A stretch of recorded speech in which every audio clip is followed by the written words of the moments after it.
what's going on with who the person is that is elected. Know that there are 3 candidates. It's going to take 5 votes to approve a board member, so we may go through more than 1 vote. I'm not sure, but that's kind of where we're at.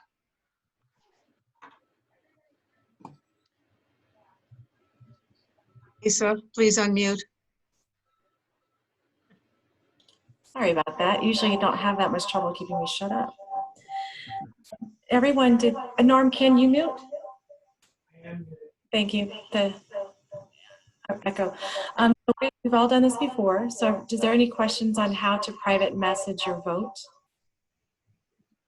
to me? Mike, can you mute too, please? Sure, if I knew how. I can get it. Okay, thank you. Do you guys all remember the process that Lisa's talking to you about? Why don't you give us the steps to move through it? Sure, Okay. absolutely. Okay, so what you're gonna do is go take your cursor to the bottom of your screen and see where the chat bubble is. Still echoing. Does everybody see that? So click on the chat bubble, and on the right-hand side of your screen should come a Zoom webinar chat. And at the bottom of that, you'll see 2, and it'll say Sun Valley John Care, or it'll say everyone. But there's a little caret next to that name. Click on that and then select my name from the list. Did you say carrot? A caret, the little, you know, upside down. That's what I call it. Okay. A hat. Well, it looks like a, you know, a chevron. I think it's an arrow, but I'm going to call it a carrot from now on. Okay, that's what I've always called it. That's awesome. Okay. So, anybody question? Okay. I see 1 test, and I see 1 actual vote. But this is what we're going to do. Just send me a private message with your selected candidate, and then I will send the results to Linda so the votes remain anonymous, and so she'll be able to tell you how the vote has gone this round. Can I ask a question real quick? So last time when we did this, next to your name it said privately, and I'm not seeing it right now. It should definitely say privately in red. It says to Lisa Armstrong, but I'm not seeing where it's saying privately like last time. It says privately on mine. It does? It might be after you hit the enter button. Okay. Okay. Mine says privately. Yours does? You might want to hit test and see if privately pops up.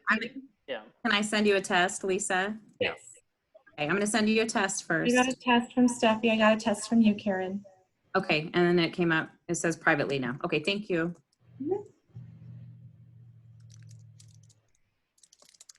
So just to give everybody a little bit of a heads up here as well, I believe since I'm currently converting a recording from the previous meeting, it's not currently streaming to YouTube, so I will upload a recording from this meeting as well.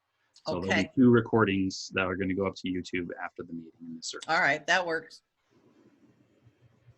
I can start the YouTube stream as soon as the other technical portion completes, but that's a little slow. Gotcha.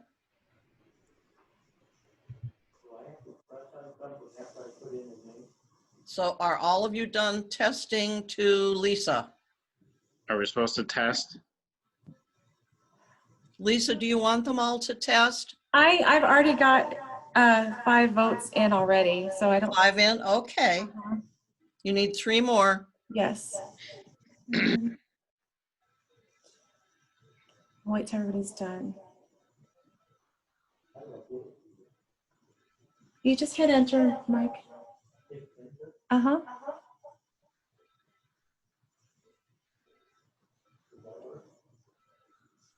No.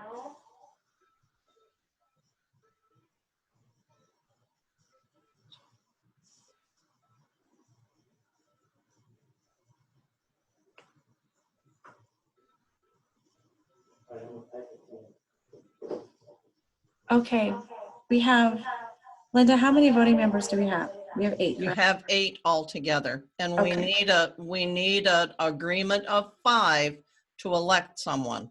Okay, I'm going to send you a message now with the results. Okay. And I will record this chat Yeah. in case Keep it track needs of the chat. clarification. Uh-huh.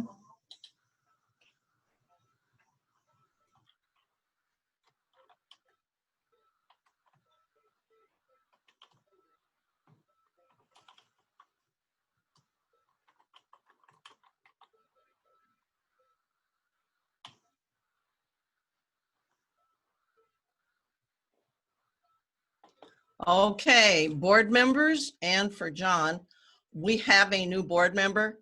Of a vote of 5-3. Rob Gibbs is appointed to the board. Can you bring him on as a panelist, John, if he's in the audience, please? Yep, will do. There you go. Welcome back, Rob. Rob? Oops, where is he? Where'd he go? Hi, Rob. By a vote of 5-3, you were appointed to the board. Thank you, board. Thank you, Linda.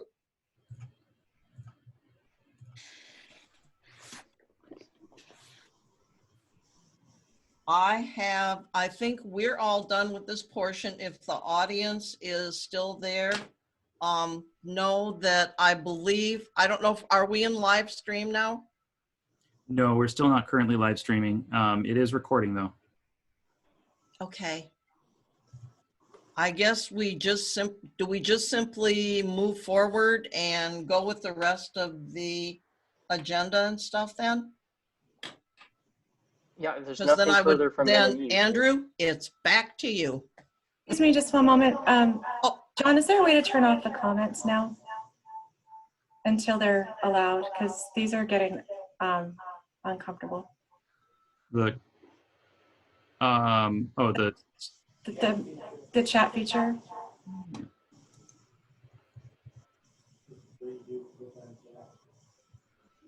Oh, I see what you're saying. If we could just turn Did you it off save for what now. you saved what you needed to save though, correct, Yes. Lisa? Okay, no problem. Well, we're kind of waiting around here. Rob, I will tell you, I spoke with Jamie earlier this week in admin, and she has a board binder ready for you to pick up. If you could please contact her and to get your board binder. And also there is a board orientation video that if you'd like to view that, she will give you the information. Just contact her when it's good for you to come up and if you'd like to be able to watch the video. Thank you, Linda. I'll contact her in the morning. I did receive orientation with everyone earlier this year when I was part of ACC, but if there's some additional materials that I need, I'd be happy to watch the video.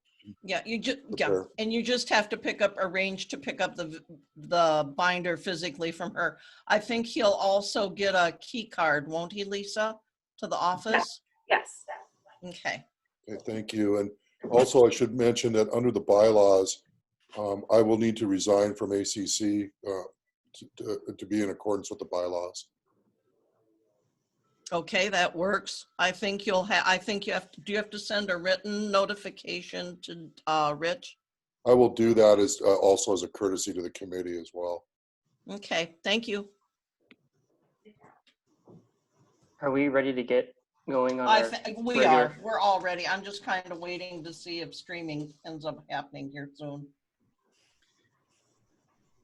Go ahead, Andrew. We'll fire it up as soon as we can. Okay. Thanks, John. And welcome, Rob. We will call the meeting to order at 7:24. Roll call, we're here. We need a motion to adopt our agenda. So moved. So moved. Sir. Okay, then Karen. I'll second it. Okay, discussion. All those in favor? Aye. Any opposed? Okay, thank you. We just went through the candidates. I want to thank each of the candidates for their willingness to put their name up to be selected. And again, Rob, welcome to the board. Okay, we'll move into our announcements. We'll start with the COVID-19 update. Go ahead, Joe. Good evening, everyone. I'm gonna say a few things here first, and then I'm gonna turn it over to Norm. As all of you have been aware, we have been working on trying to get PPP from the federal government. With a good note, we have received actually 2 funds from them. The first one was an economic disaster grant as well as PPP. The grant, the economic disaster was $10,000. The PPP, which we received, is $357,000. We received those and they are now with us, and we have an 8-week window, and the funds that we do not use, we will return back to the federal government. So we were lucky enough to secure some of those funds. Excellent. At this point, I will turn it over to Norm, but just so everybody knows, it can be used for payroll as well as some utilities. So we will follow the stringent guidelines that are set forth. Also, if anybody has been following the federal government with the PPP, it is 8 weeks now, but Congress and their hopefully ultimate wisdom down there will extend it to 16 weeks. So, but right now we have an 8 week window. So, Norm? Oh, it looks like we have a question from Paula, real quick. Yeah, Paula. Joe, I know with the PPP loan, there is a requirement for maintaining staffing levels within that, or you are required to pay part of that loan back. Can you tell us what that staffing level is based on? It is based off of our 2-month, what we would have for the 2 months over the next 8 weeks. Okay, so, and that's to meet that same staffing level, because we have part-time employees, we must meet the same staffing level that we had last year during those same months. Is that correct? That is correct. Okay, thank you. Good evening, everyone. Tonight is the updated briefing for the COVID-19 response. Start with the situation update as it exists currently at 6 p.m. tonight. The figures are obtained from the Johns Hopkins University website. Confirmed cases for Whatcom County, 380. Confirmed fatalities, 36. Washington State confirmed cases, 20,406. Fatalities, 1,095 statewide.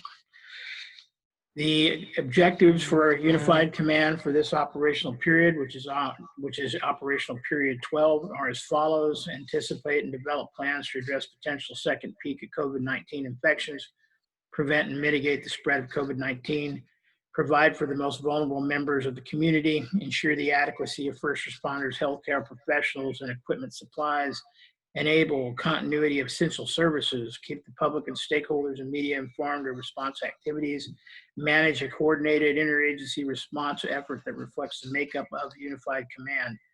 Sudden Valley objectives have changed slightly from the last briefing you received, and they are as follows: provide updates to Unified Command of Sudden Valley operational status, planning for surge operations due to a potential spike of COVID-19 infections. Conduct essential business and maintenance operation and recreational opportunities for phase 1 of Governor Inslee's Reopen Washington plan.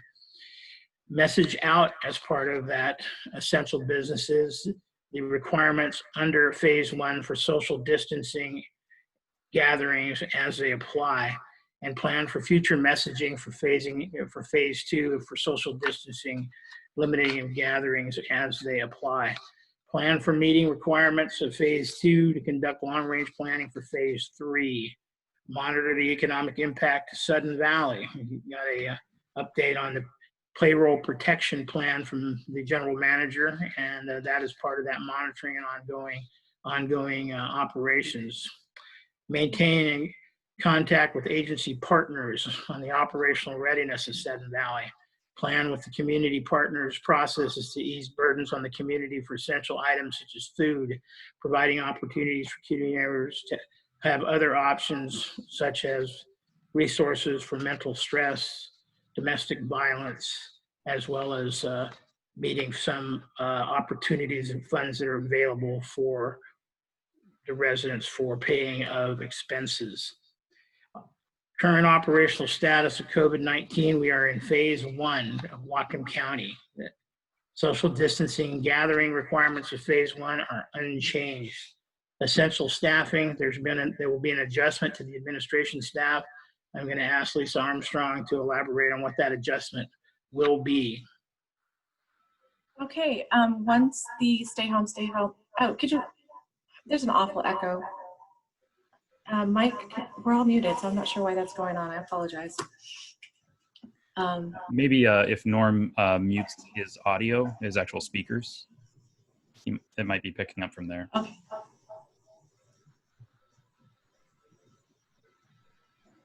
Or turns them down. All right. Oh, that's so much better. Thank you. There you go. Yes, that's perfect. So when the stay home shelter in place order came in, we made it so that every staff member that could possibly work from home is doing so. I'm the only admin person in the office.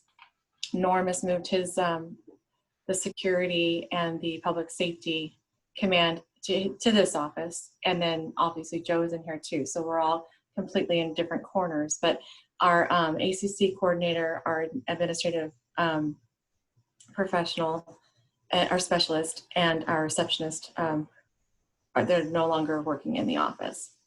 However, we are starting to now reintegrate, as still exercising the social distancing and so forth. Jamie is coming into the office now 3 days per week from noon to 4 to minimize exposure. And then, and we're in different, I moved from the front office space back into my office. And so we're all here working together, but we're not in each other's space. We will be, next week, new construction begins. And so our ACC coordinator will need to be in the office.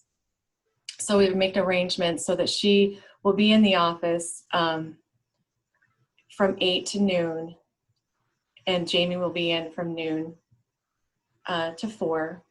And our member services specialist will be in the whole day, but in different type. I mean, we're just making sure this environment is safe, but at the same time, we still have to resume operations. Everybody's done a tremendous job trying to adjust to working from home and servicing the membership as well as they possibly can from there. As you know, our marina coordinator is no longer at the community center because that is closed, but she has an office by herself out at the marina where she's working Wednesday through Sunday from 10 to 6 with the membership and any marina clientele, which is turning out to be a big success, because what we're finding, you might find this interesting, is how many people have come to the marina saying, using somebody else's access card, or saying I lost it or whatever, and they're just getting in to launch their boat, where Andrea's down there saying, oh, I can help you, I can just take your payment for your launch fee. I expect to see a pretty big spike in revenue just based on that, because there actually is a physical human being there helping people get into the marina and making sure that they can accept payment for those services. So that said, this phase 2, if we get to start, this is what phase 2 will look like for your staff. As far as golf, that is fully staffed because they're open, but they are wearing face masks and they have a limited number of people that can go into the shop at one time. They're asking people to do single cards. Turf care is operating as usual, but again, only one person there at a time. Same with maintenance, they're only putting one person in a truck at a time. So every precaution is being made to keep operations up and running as normal and servicing the community as well as they possibly can. I think that's all I have, unless you have other questions. Thanks, Lisa. Lisa, would you confirm again the with ACC and Jamie, is that 5 days a week, Monday through Friday, those hours, morning and afternoon? They are working 40 hours a week. We've implemented a protocol in the very beginning when people, we guaranteed our employees their salary through the month of April because we knew what our income was going to be, 0, because we waived the dues for April. So all of that was accounted for. Moving forward, we don't know what that's going to look like. So what we did in April was create a paid time off code for the COVID. So if they were home working from home and they found themselves short on hours, we could use that paid time off code to monitor how many hours we paid for employees that didn't have the hours to work, and we could recoup those funds from the PPP. So we cut out that, but our employees did stay whole, and they didn't have to go on unemployment and further burden the system. Now, May it's different. We did have to furlough our rec staff. And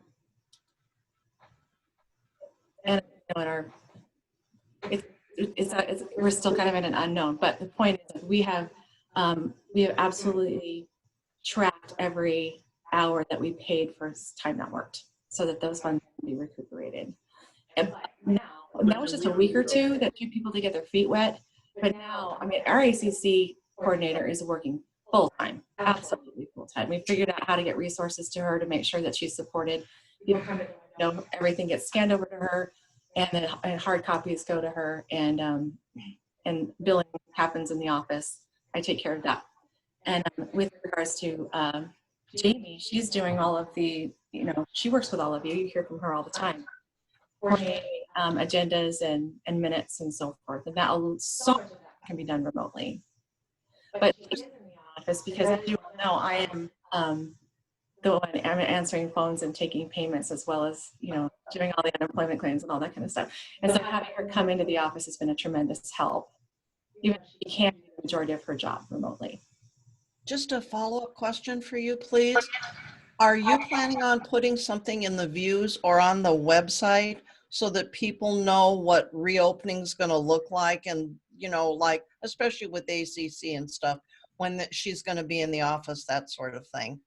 Yes, once we know what that looks like. For now, it's going to change next week, because with the new construction openings, there is going to have to be a little bit more of an on-site presence.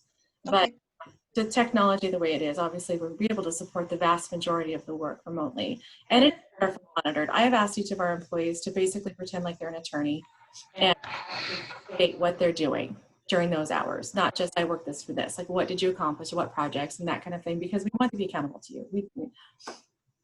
Thank you. You're welcome. Are there any more questions for Lisa? Paula. You're muted. Can you hear me now? Uh-huh. Just two quick HR question.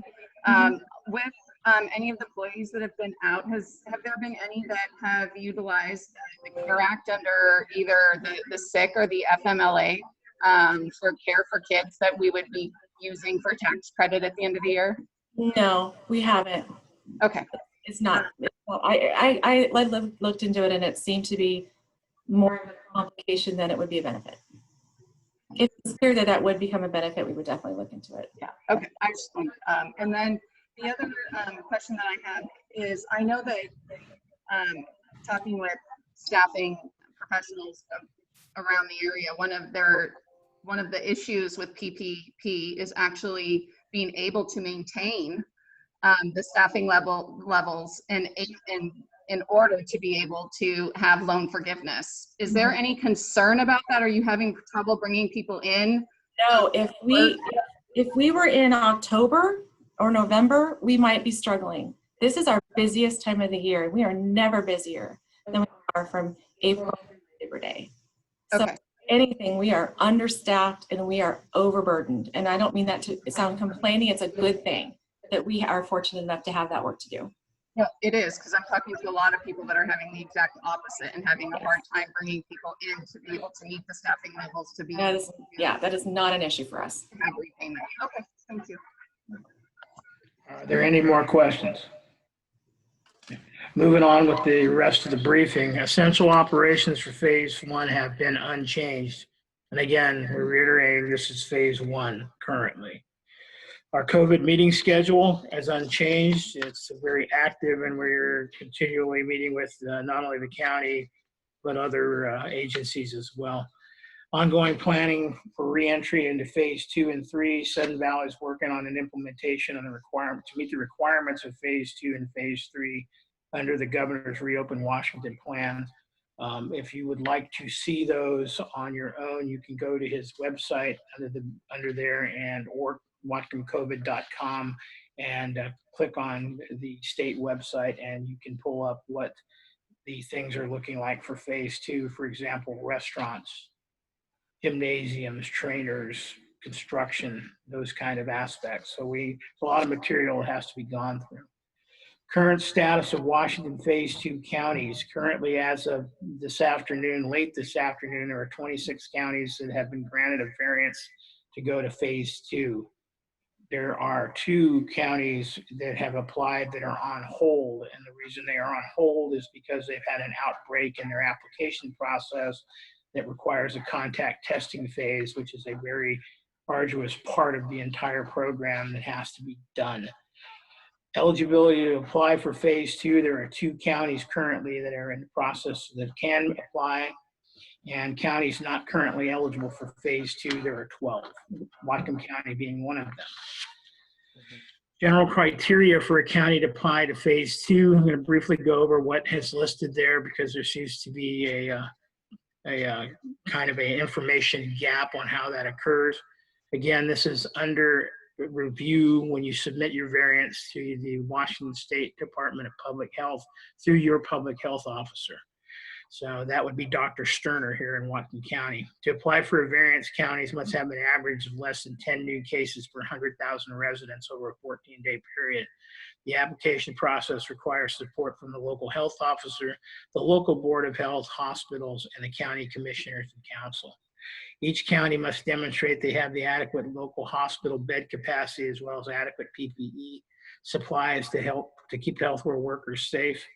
And the application plans must include the following: making tests available and accessible to everyone in the county with symptoms, staffing, case investigation, and contact tracing, housing people in isolation or quarantines who can't or don't want to do so at home, providing case management of services to those in isolation and quarantine, responding rapidly to outbreaks in the county areas that you're carrying your public health jurisdictions. The variance requests are reviewed by the Secretary of Health, who can then approve the plans as submitted, approve with modifications, or deny an application. If circumstances change within its jurisdiction, that variance can be revoked. And this has to also pass through the governor's review as well. Whatcom County specifically for phase 2. Whatcom County has a population listed under public health catchment of 225,300 residents. We're averaging 10 new cases per 100,000 residents the past 14 days. 16.4 new cases per residents have occurred in this time period that we're currently in. The county will need to average 22.5 new cases or less to qualify to put in a variance over a past 14 days. And again, we are not currently meeting those standards according to the briefing we sat through today with the Public Health Director, Eric Laudenbach. And what residents are asked to do in Whatcom County to help the county move toward being eligible to go to phase 2, continue to apply the the social distancing and gathering requirements for phase 1, and why that is maintaining your 6 feet of separation during that time. Also, the public health PPE directive for wearing face masks is highly encouraging, or face coverings.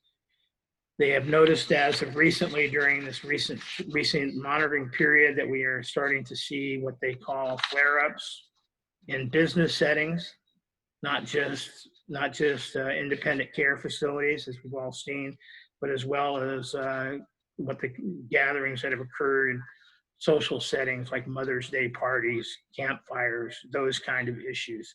Public health is aware of them. In particular, their concern is business operations, because if a business has a high degree of COVID infections, it could lead to restricted operations and or temporary closure. So public health has got a lot of things to do with trying to work with those businesses to find out what the rate of infection is. What is our concept of ops as we're transitioning from both phase in this phase 2 possibly, as well as in phase 1, and that's that continuous messaging that we have been putting out through both the website, mostly through the e-blast, because it is the most widely read publication and tool we have, as well as signages on parks, trailheads, and other areas to remind people that we are in the phase 1 requirement. As far as enforcement goes, which seems to be a question everybody has, that's still an online reporting aspect through the Attorney General's offices, in particular with businesses. Even though the statement says contacting your local law enforcement authority, they are directing reports of private citizens violating social distancing and gathering clauses to also be turned into the Attorney General's website for review. Whatcom County Sheriff's Office is currently in an educational mode for violations of social distancing and gathering when they are communicated directly to that office. Currently, that is what the same processes are looking like for phase 2 and 3. As far as the second spike of COVID, we will continue to monitor and adjust our planning assumptions based on what the information we get from from the COVID-19 from public health, and they will be providing any specific guidance. There is a cautionary note that came out today from the Joint Information Center. On that, Unified Command has stated that the perception of the public is that June 1 is the date Washington State returns to a pre-COVID normal. The cautionary note from Unified Command and Public Health is that is a target date, and that target can move. And at the end of the day, the decision will still be made at the governor's office. So external messaging and to the membership is no change. And again, we are encouraging all residents, staff, and members of governance to go to the www.whatcomcovid.com for the most updated information from Public Health, Unified Command, and you will notice that there's a lot of video shorts in there. Some of them are from the county executive. Are there any questions?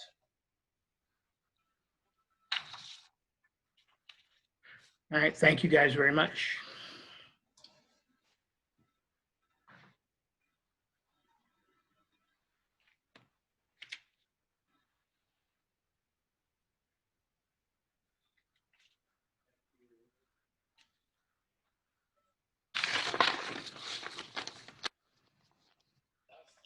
Andrew, do you want to go on to the, I think under announcements, there's a ACC vacancy, B under announcements. Linda? Yeah, well, as of tonight, it appears now there's 2 vacancies. The request for the initial one ends on the 15th of June, I believe. Yes. And as of tomorrow, we'll start another 30 days for the second one. So as far as I know, we've had no applications. So now we need 3 applications for 2 slots. So I have a question for you. I sent Brent a copy of the announcement that went out initially. Do we want a separate announcement for the second one since it has to be 30 days? Or just simply change that, just modify that announcement and then do a modified announcement on the website here in Sudden Valley? My feeling is that you let the initial one stand and you put in another one for the second one. That works for me. All right, thanks. I think we're done, Andrew. Okay, thank you. And I cut out there at the end of Norm's report. Apologize for that. But thank you, Joe and Norm and Lisa, for your reports. I have to step away for a minute. Thanks, Rich. Okay, we'll carry on to any board announcements, board member announcements.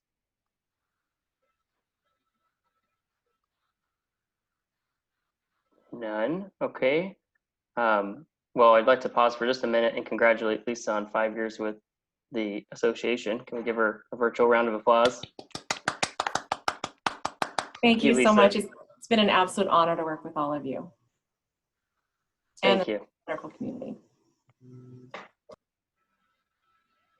We'll try to keep you around for another 5 years, Lisa. We'll do our best. Okay, we'll move into our property owner comments and board response. Go ahead, John. Yeah, we do have a hand raised here from, we'll have you just go ahead and introduce yourself when you come in with your name and address. Bring them in now.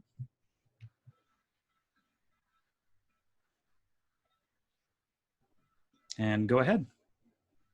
Cameron Stewart, Sudden Valley Drive. I know you guys are getting ready to work on next year's budget, and I would suggest that you guys put a freeze on this budget. I mean, considering the COVID-19 issues that are facing, Bellingham alone is looking at a $9.5 million shortage. Washington State looking at $7 billion. In fact, the governor has already put a freeze on hiring contracts and looking at more budget cuts. It would be in our best interest, considering I managed to get a 4-day weekend last week, and I saw more people walking than I've ever seen in this valley, which tells me that there's an awful lot of people who either aren't working or working very shorted hours.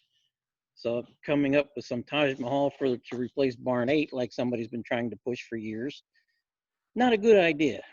So I would encourage you to put a freeze on all budgets and expenditures and find a way to cut money. Thank you. All right, thank you. I'll go ahead and return you here to the audience. And we do have another hand raised. Let's go ahead.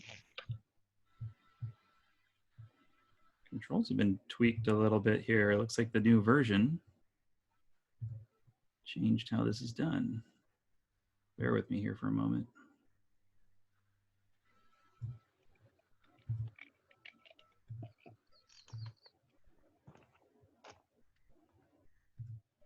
There we go. Okay. Go ahead and give your name and address. Larry Brown, 37 Deer Run. First of all, welcome to the new board member. Congratulations. It's not fun, but it's really an honor. And also congratulations to Joe and staff and whoever helped for getting some governmental funding, because that's an absolute bear. If anybody has been watching the news, you know it is not easy to achieve. Now, the impact of that, however, bears on the reason why I'm primarily commenting, and that is proposals to terminate things that are in the budget for this year are outside of the scope of the board's authority under the RCWs. Budgets cannot be changed without a vote of the community members, period. No exceptions, with the possible exclusion of a governor's order, a judge's order, physical impossibility, such as happened with a strike that prevented our provider from actually doing the work, or a dramatic decrease in revenue. None of those things have occurred and are not likely to occur to Sudden Valley as an institution, at least before the end of the building season this year. Next year is a different matter. Take a look at things that go on, and as we understand, what you decide is what you decide. But this year, things are already fixed. Dramatic changes cannot be made. I would also point out that there is no actual proposal on the agenda. There is an item for discussion. Therefore, nothing can be voted on tonight. Thank you. All right, thank you. I'll go ahead and return you to the audience as well. And we do have one more hand raised here. I'll bring them in now. Go ahead and give your name and address, please.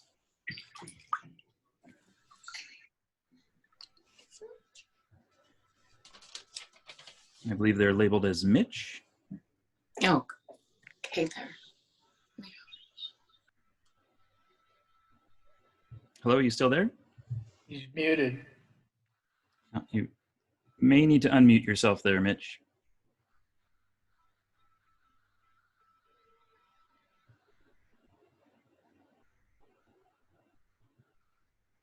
Oh, well, I'm not sure if they've stepped away, but there's another period of community comments at the end of the meeting, I believe.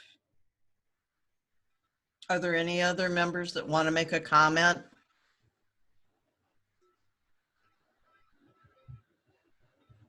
Yes, I do have another hand that's raised now.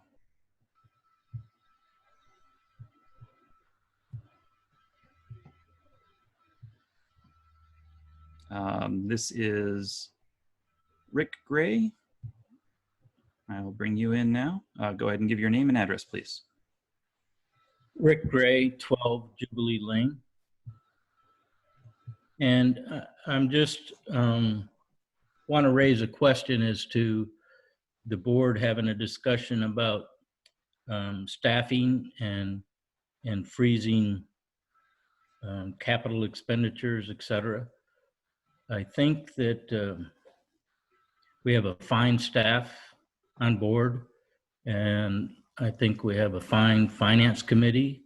And before the board made a decision regarding those expenditures and what to do with those regards, I would think that they would reach out to our general manager and the staff and the finance committee to make those recommendations before they make a decision. I think there are various options, and those people are more directly involved with the day-to-day operations of the community, and I think they're very well aware of the situation. And I would just ask that the board respect the people that we have employed and the responsibilities of those people, and ask for their input, and then discuss the various options that they might propose going forward. Thank you. All right, thank you, Rick. I'll return you here to the audience.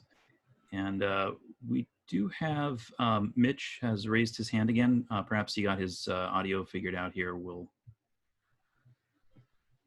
bring you in now. Okay. I did figure out my audio. There we go. Go ahead and give your name and address, please.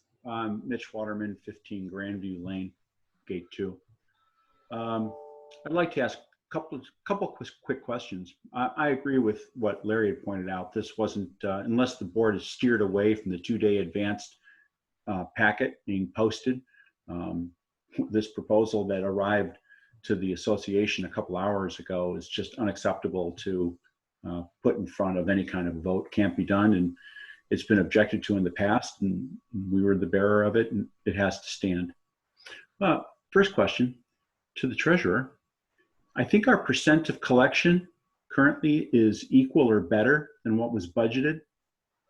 Is that a true statement? And if it's true, then we have more cash than we expected. And if our actual costs, from what I'm gathering right now, are also less than what we budgeted for, even though we have money coming in different places, we're currently underspending. So when I looked at and heard about this document that's being proposed, it just seems to me that if we're underspending and we have more cash than we planned, the basis for this proposal certainly can't be financial. And if it's not financial, I'm kind of curious what it really is. And so, absent any kind of fact-based answer, I'm left with a perception, which I admit is probably negative, that this proposal is an attempt to assert some type of micromanagement over a very professionally self-managed HOA team. And you're doing this for reasons that are not stated and not clear. And I think that's a disservice. And if you're using the COVID as an opportunity to do that, then you're exploiting the wrong thing, the wrong activity, and that would be a very immature thing to do. And if I'm one last comment, please. I'm sorry, point of privilege. Do we have our Sergeant at Arms on? I wasn't aware that the board took a beating for putting things on the agenda. Anyone? I don't believe I was received it addressing before. the Sergeant of Arms. Point of order. So may I continue, Sergeant at Arms? I have one last statement. I believe Mike's muted at the moment.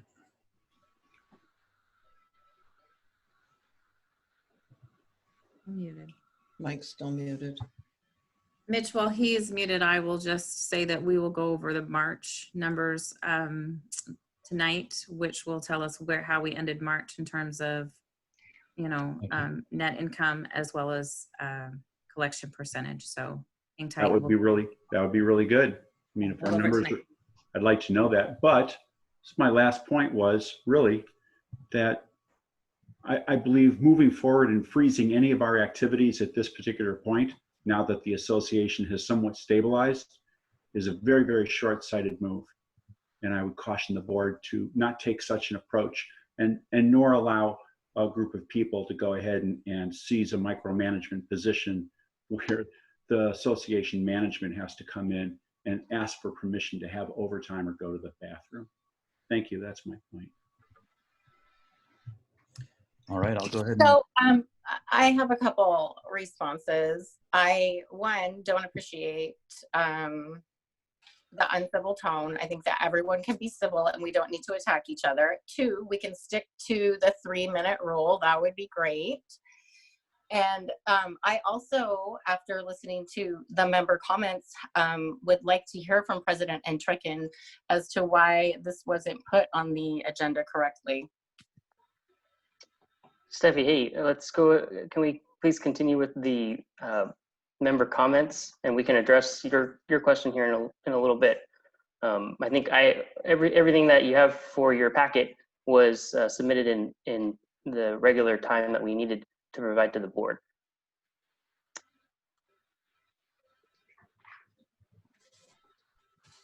And we can carry on following the rules with member comments, correct? We do have another member with a hand raised. I'll go ahead and bring them in. Nancy, give your name and address once we've got you in here. There you go.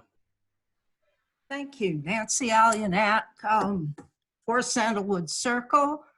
I would agree with Steffi. If you don't get to hers comment later because it needed to be done in member comments, I'd like to repeat, why wasn't the was that capital spending freeze correctly put on the agenda?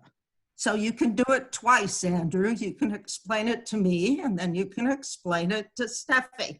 And I really appreciate Cameron Stewart's comment at the beginning. And I would remind all of you that the majority of members voted against the budget. It only passed because the Community, Associations Institute has very effective lobbyists, 2 of which were on our board pushing it. Thank you. Thanks, Nancy. My understanding is the packet as posted was accurate of what AJ wished to have on the agenda for this evening. It looks like some additional materials came to us in relatively short order here prior to the meeting tonight. And that unfortunately was not enough time to be included in the packet because it, as you know, had already been published. I hope that helps answer your question.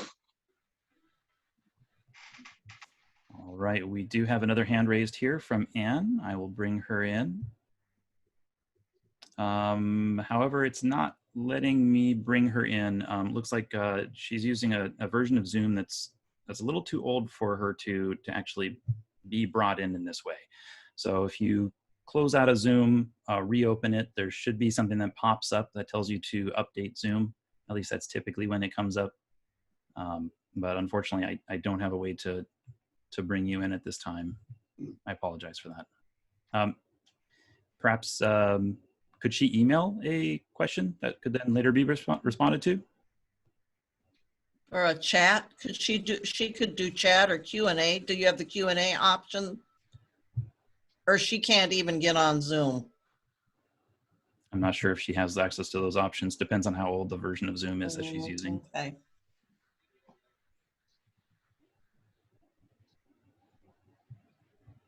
Yeah, she could email me. I have my, I can get my email open during this board meeting. I believe that's BOD Entrican, Anne. You could probably just email that directly. I apologize again for the technical snafu there. I'll give this one more try. Allow to talk. Yeah. I apologize for that, Anne. Brian Cope would like to speak. I'll go ahead and bring him in at this time. There you go, Brian. Hi, this is actually Anne using Brian's computer. Okay. Perfect. So I have a question. I would like to know when exactly you found out about receiving the money, the PPE money. And I find it a little disturbing that Mr. Waterman said it came in a few hours ago, and why would he know that? I don't believe Mr. Ackley used those words. Thank you, that's all. This is Steffi. I would like some clarification on that, because I took it that he got AJ's email a few hours ago that came in. So I was really confused. Mr. President, Joshua has his hand up. Yeah, I don't see any other property owner comments, so I'd like to chime in here. Obviously there's a little, people are hot to trot about this issue that we're sort of hitting on right now. My question is, what are our rules with sending documentation through the board and proposals, resolutions, anything else? Because my spidey sense is tingling and telling me that what AJ sent earlier, before it was posted on social media, which it was, that went to a couple of people. Now, I know this stuff happens with this board. And, I try to be calm about this stuff, but this has affected me in the past. When we were doing that deal with the recall and setting up that, the forum, which was a really uncomfortable position to be in, which, I can't compare to actually being put in a recall position. But, we were trying to plan that out correctly and as decent as possible. And our plans for that went to people that weren't even on NNE. And we actually got a comment back from, I'm not going to say his name, but a prominent member of this community who considered the gathering a KKK gathering. And, if we need to put some kind of stuff on these emails that make sure they do not go to people who are not on the board when it start doing that, or we need to get Rich's opinion on how this stuff works, because it seems like people are coming in loaded with information that they probably should not have yet. Thanks.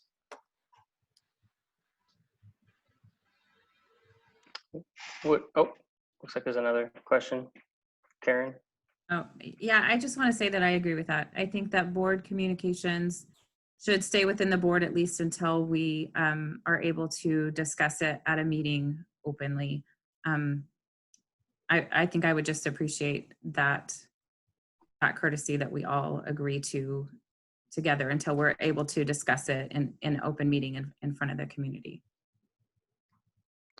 Well, especially when we're asking for resolutions or agenda items. I mean, I think that needs to be a conversation that everyone has at the same time in order to be fair. I think anything. I think any business that we have, it would be best for us to discuss it mainly in the open. And I mean, sometimes there's some clarification and there's some things that go through, but I mean, we discuss it within the board a little bit, but before we go out to the broad community together, then the the agenda itself, I agree with let's keep the board communication within the board, and then let's discuss it in an open meeting as a means of communicating to the community.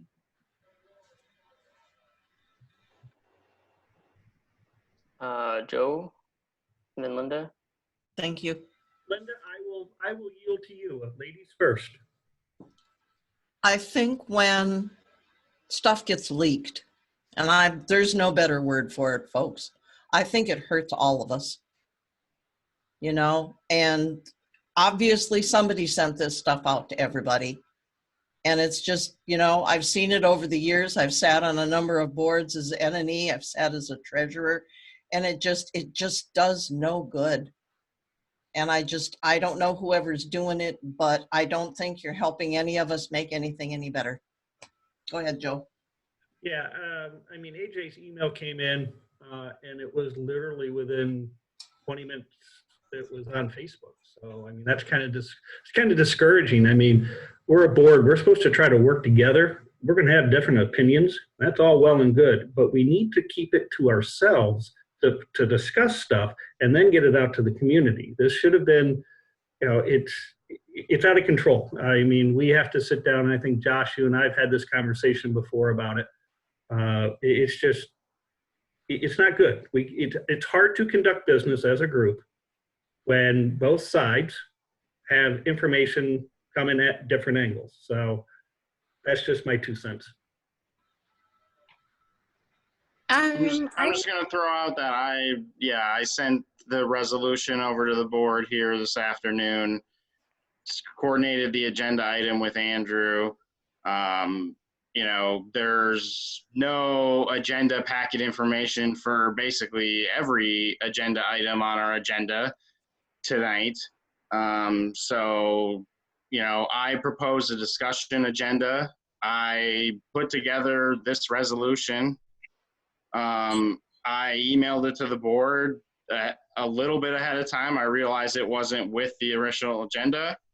I proposed a discussion topic. So this, you know, it's not like an agenda item doesn't mean something has to be voted on tonight. It doesn't mean anything has to be done. And frankly, Joe, it's my motion, it's my resolution. I can discuss it with the community and gauge thought process on that if I would like to. It's not secret to the community before, you know, the board discusses it necessarily. I totally support that. What I was saying before was if we are discussing something in email, then, I mean, if you guys want to open that up, we can open that up. I'm just saying that, you know, you guys are telling us one thing and then doing another pretty much here. I believe that AJ, I would assume, probably put that on Facebook for accountability, because I know that I feel extremely dismissed, and no one has lifted a finger to help. I had to figure out how to get my own email. I mean, literally everything. And it's, you know, it's like, you guys are very dismissive to us three, and I would most certainly put it on Facebook myself for accountability. But I don't think that when AJ is sending something to the executive committee, that the executive committee should be leaking it. And, you know, Karen brings up another point, because she's saying that everything should be open. I don't know. Never mind. I'll save that for later.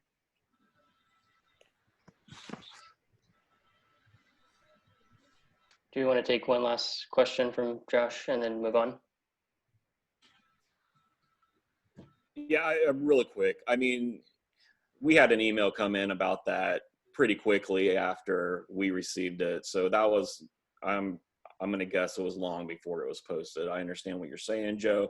But I mean, someone sent that off to people. I mean, we can play silly about it, and, you know, but I don't feel that that's cool. And I think if we can, you know, all work within our team, that would be best. And I'm just saying this because this has happened before to me. And, you know, when we're all trying our best, it shouldn't be like this. And regardless of how contentious some of these items are, you know, it just has to be different. Thanks.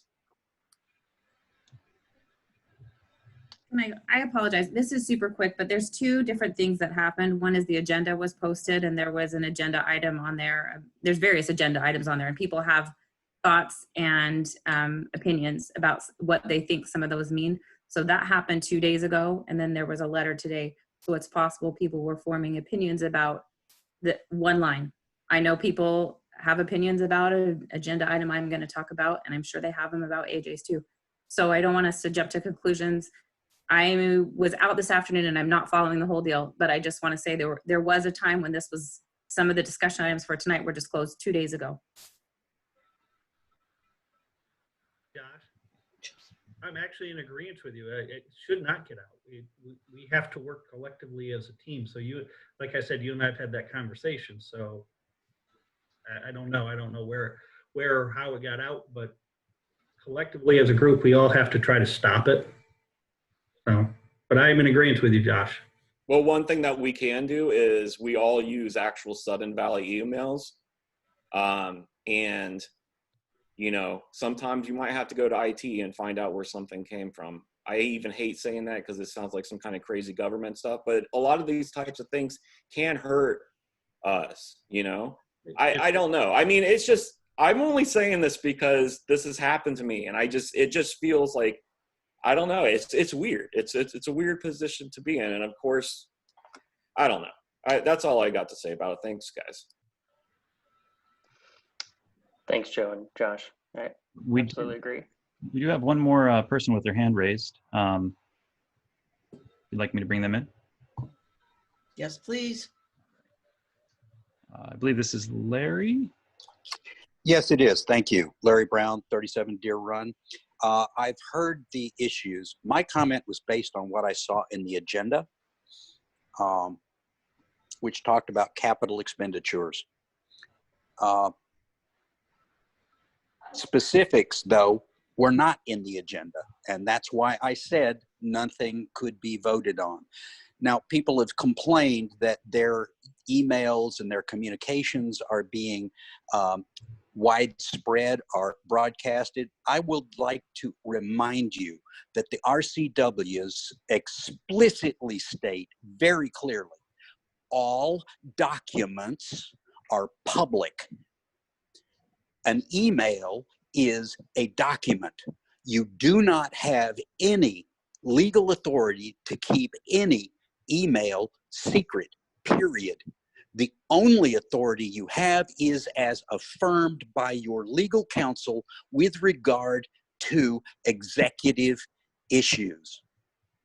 If you want to get together and meet physically, that cannot be stopped. But if you're using Sudden Valley servers to communicate with each other, those are public documents. And every member of this association has every right to get them, period.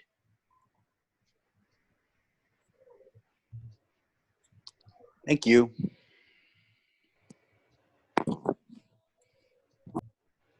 Thanks, Larry. Okay, are we ready to move along? Move along? General consensus? All right, okay, so we're at our approval of our consent agenda. We'll need a motion to approve. I move that we approve the 4/23/2020 board meeting minutes. If nobody has any corrections or anything, you probably could do it by acclamation then, please. I second. Any further discussion? I missed 2 seconds. I couldn't hear, I couldn't make out who seconded that.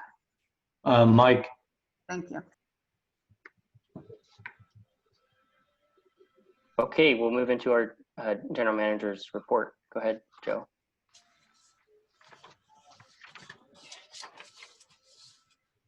And I believe you're muted still. Good evening, everyone. I'm going to kind of conduct it the same way we've been doing it. I find it's easier for me to just let you guys ask me the questions that you want answered, since this report is put out to the community and it is online. So I am opened up for questions.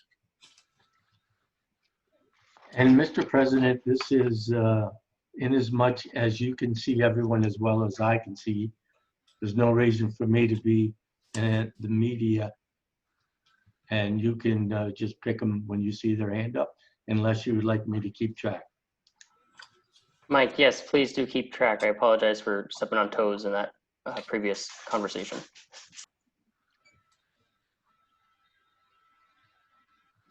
All right. Mr. President, Linda. Hi, I just will go through with the questions that I have for Joe then in here. I have some financial questions, but I will save those for Joel. Okay. On page 8, there's a discussion, and I know this has to do with aquatics, but it says we have onboarded 12 lifeguards in preparation for the pool season.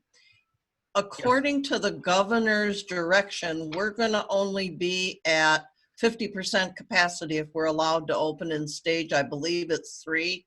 So do we need 12 lifeguards?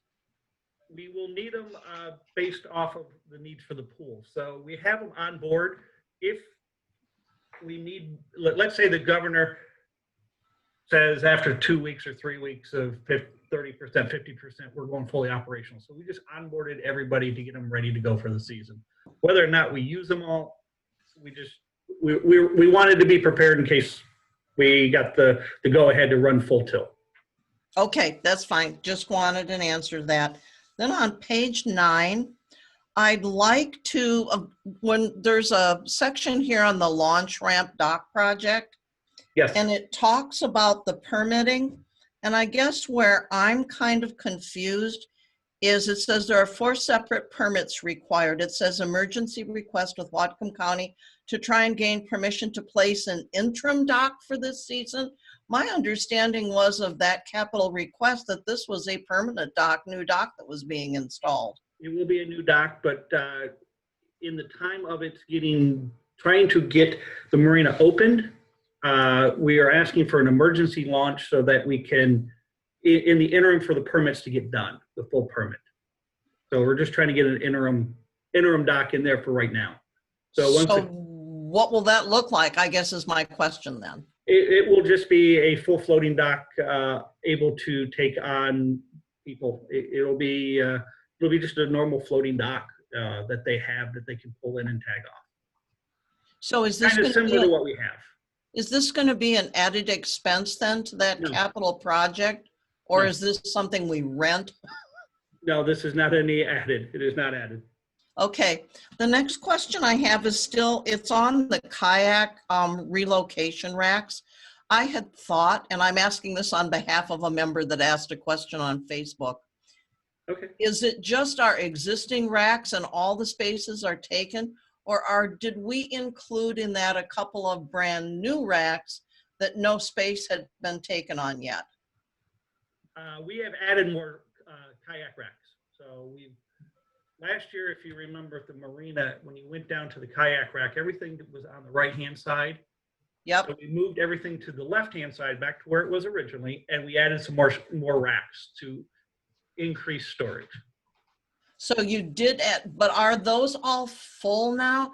The reason I'm asking is there's a new member in the community, and I promised that I would ask, that would love to, he's asking people if they have space down on if they have a house down in the marina, if he can put this kayak there.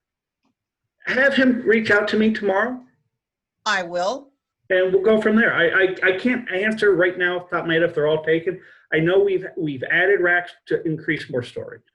Okay, that's what I was thought, because I was going to say, it seems to be, that's kind of a real easy one for us. Low risk and good return.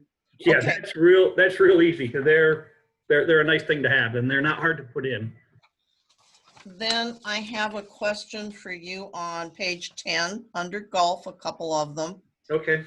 So how much and maybe this is going to be a Joel question, and if it is, just let me know and I'll wait until he can answer it.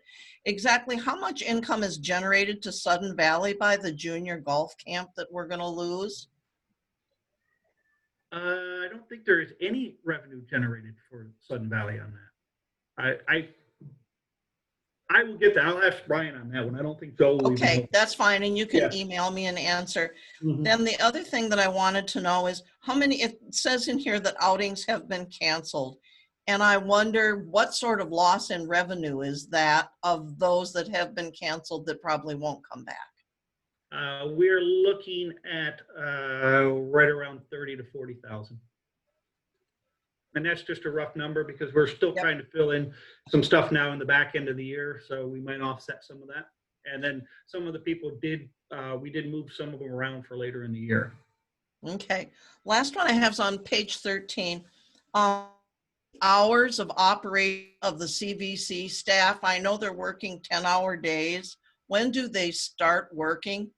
They come in, I believe, at 6 o'clock in the morning and start. They get in at 6 and get ready to roll, and they go 4 10s. So okay, I just wondered, somebody asked because they started really early and they're like, look, it's 7 o'clock and there's trees and there's and there's saws working already. That's what I was wondering. And also in the request this year, did it say how many total feet of road or mile of road would be done with the project? I know all the roads were marked in red, but I don't know if we were given a total number.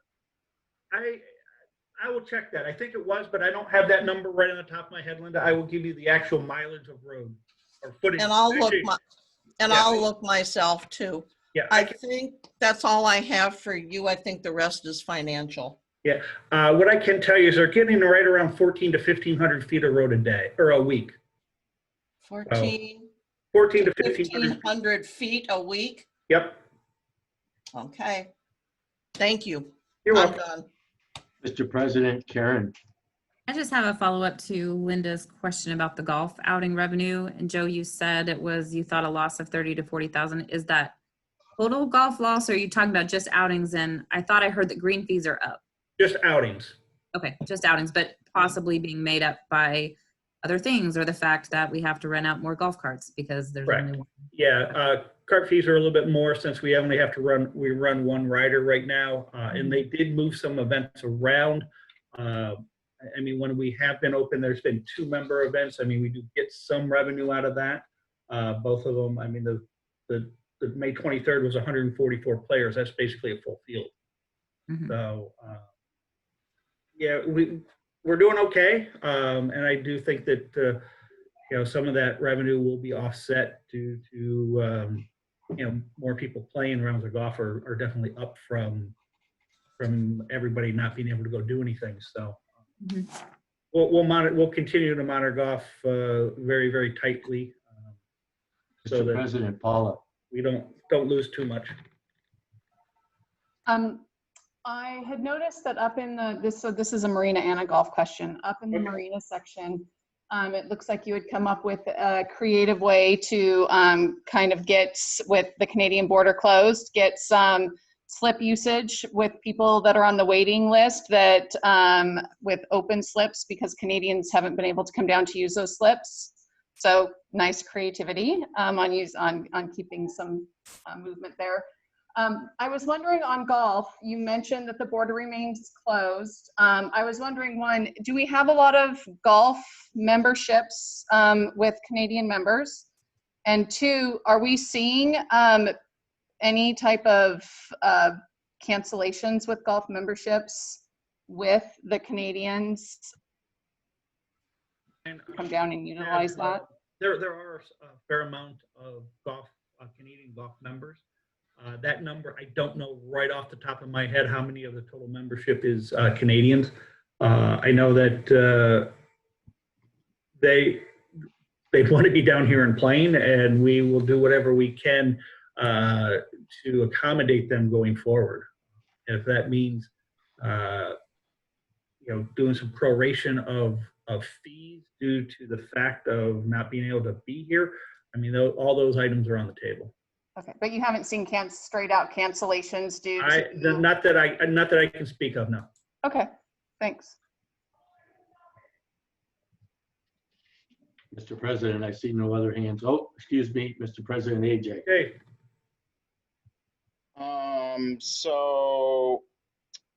Sorry, hold on. In the page 5, there's the number of employees by month. We jumped 12 employees from last month.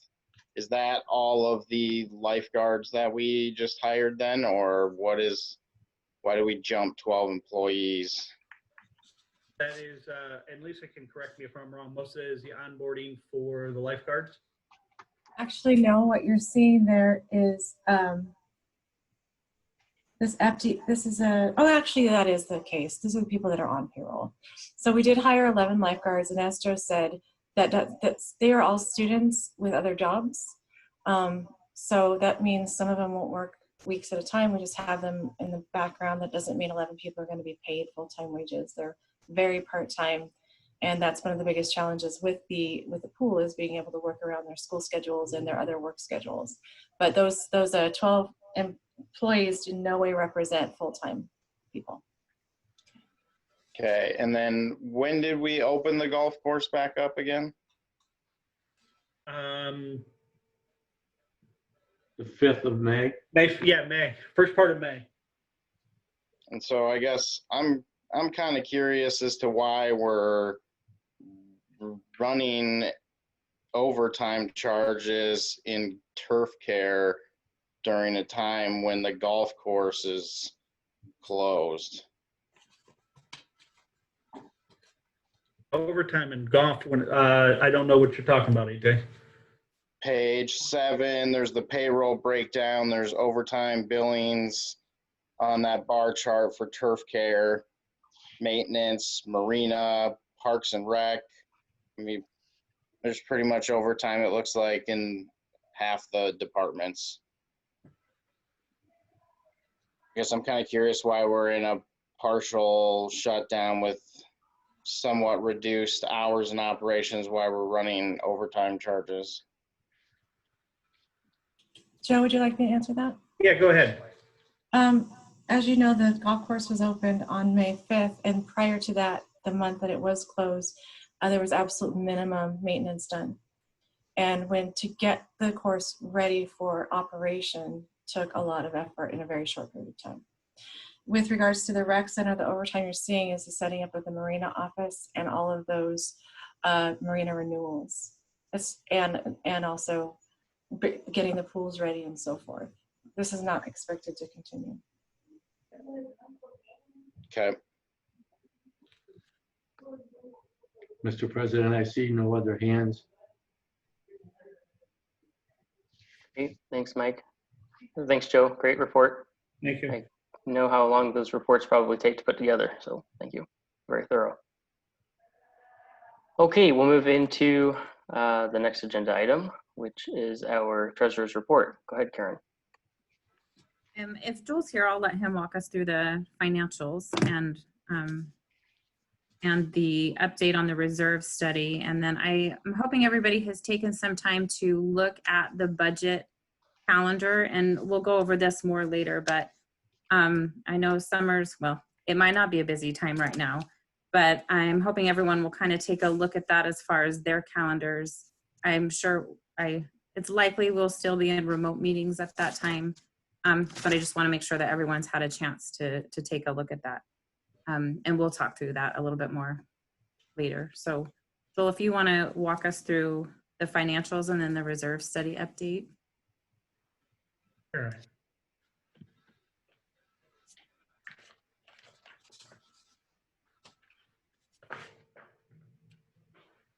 Okay, so I'm going to go ahead and walk you through the financials here for March. I'll start on page 21 of the packet, which is covering the balance sheet. There's nothing really too exciting with the balance sheet. Obviously, you want to see positive net operating assets, or you're eating into prepaid assessments, for basically eating into liabilities. Everything's fine in terms of that perspective. Cash balances are good, both operating and capital. Cash balance is just fine. Now, if we turn the page to page 22 in your packet, now we're looking at the income statement here. So the collection ratio, so basically it's like the second column from the right, well, kind of right next to it, 93%. So the collection ratio is 93% for March. It was, at the end of February, it was 90.6%. At the end of January, it was 86.5%. That's typically what happens here at Sudden Valley is January will be the lowest and it'll tick its way up from there. So we've made our way up to 93%, which is about, what we're going to see historically. Of course, that's before COVID, started coming into things. In terms of, now if we go down to the net income loss, just kind of the bottom line, well, not the bottom line, but it's pretty much the third most bold line, third column from the right. Net income for March, $142,009. Net income, the March of 2019 was $122,836, so we're up from where we were last year at this time. Now, operations, in terms of where we were to budget, the number before that, we were $65,139 worse than budget. The year before that, we were $122,208 worse than budget. So we're doing better than we were last year, but just keep that $65,139 worse than budget number in mind when I start to get to the departmental statements. And then that number will be more clear when we get to those statements. The expense to revenue ratio, which I've been talking about, which is just, all that means is basically for every dollar of revenues, how much did you have in expenses? So at the end of March, our expense to revenue ratio is 84.7%. So that means for every dollar of revenues that we took in, we spent 84.7 cents. The lower the number, the better. The year before that, it was 86.4%. So we're doing better than last year at the end of March.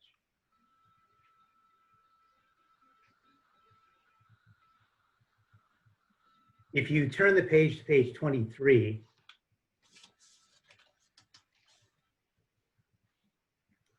so basically what this is giving you is this is giving you your capital reserve funds, the most important cash balances on here.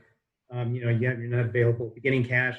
But then if we go down to pretty much the last bold number, so it'd actually be the number above the very last number, like for SURF, you see the very last number is 379,067. That's just the decrease in cash. But the number above that, so this shows you at the end of the year, this is what we're projecting to have in cash, $875,061. So this takes into account anything that you guys approved by the board in terms of capital expenditures. It already just automatically assumes it's all taken away from cash. So it takes that away. And then you have like the 9-month outlook, $835,880 for future dues revenues that will come in.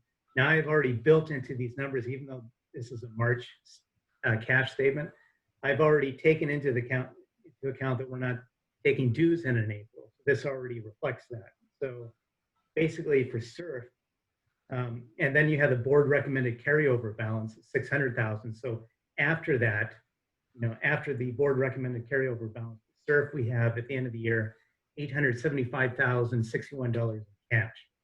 For roads, we have, after the board recommended carryover balance of $500,000, we have $1.6 million. Mailbox, $49,820, capital reserve holding funds, $592,000, density reduction, $128,000. The emergency ops, if you just go over to the right, emergency ops and UDR, then you'll see the ending cash balance is $357,784 for emergency ops. That really doesn't get affected too much by things. But then you have UDR, which obviously the board can approve to spend from that. We have $265,853 that's projected to be at the end of 2020. Now, if we turn, go ahead and turn the page to page 24. So now we're getting back to the income statement again. So we're looking at the income statement, but then we're looking at it, which I think is almost a little better way to look at it, even though the statements have always been like this. But we're looking at it from a departmental standpoint is how we're looking at this. So Like for example, I always talk about golf, so I'll go ahead and do that. This on page 24 is looking at, this is only the month. So you're just looking at the month of March, not year to date, just month to date. So actual revenue for golf, I'm looking at the far left column, $41,048. Year before that, it was $74,221 for revenue. So you're starting to see some effects of shutdowns related to COVID-19 basically at this point. It's a decrease of 33,173 in revenue for golf. For the golf expenses, what I'm doing is I'm adding up the actual salary benefits column, the actual other expenses column. Those two together will give us our total expenses for golf, $51,305 for the month. Last year it was actually $60,795. So now you're seeing with COVID also the reverse effect of that, which is a decrease in expenses for golf as well. So it dropped 9,490. The net income for golf, so I'm going all the way, second column from the right, negative 10,257. Last year it was positive 13,426. We'll go ahead and turn the page to page 25. So now we're going to look at the same departmental view, but now this is year to date, January through March. So now you can kind of see where golf actually isn't doing so bad in terms of year to date when you look at it January through March. So golf had $239,468 in revenue at the end of March year to date. Last year, 2019 March year to date, they had $245,712. Now it's just a decrease of $6,244 in revenue. Total golf expenses for the year to date through March, $153,906. Last year's $161,262. So the expenses are down about $7,400. So now net income for golf year to date is $85,562 versus the year before that, it was $84,450. So it's still a little higher now year to date. Now remember how I said, remember that back on, for you back on page 22, how I said operations better, worse, were $65,139 worse than budget. Now if we go to page 25, now we can see on that far right column, you can say, well, what departments did that happen in? And we can see right here, well, there's ACC security, they're worse than budget, $10,000 bucks. Big one is maintenance, worse than budget, $64,000. Now, the big difference for those two is pretty much all weather related. That's snowstorm stuff that is driven that. And then the other one right below that is marina. So that's worse than budget, $56,961. And this pretty much happens every year at this time. And that's only because marina for wet slips, dry slips, those sorts of things, those are billed out in January. People have basically through April to pay those bills. However, with the way we do accounting here, we're more conservative, and then we just automatically assume anything that's 30 days late we're just going to write it off. It becomes a bad debt expense, which works against the net income numbers, which inherently will drop that number down. But once we start to get out of April, then that number will reverse as people start to pay their bills, as we get the revenue for that.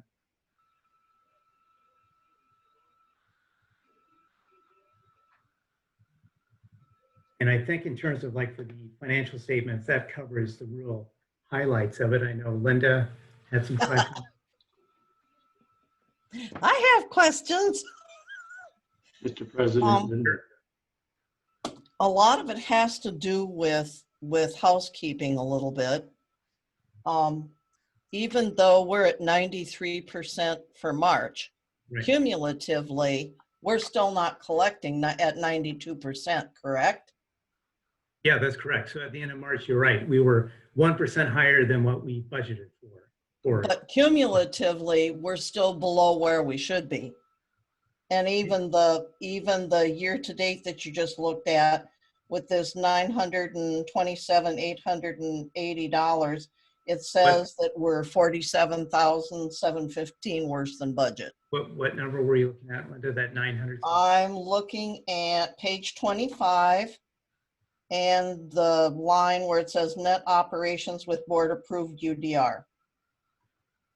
It's got $927,880 for actual revenue, and that's $47,715 worse than budget.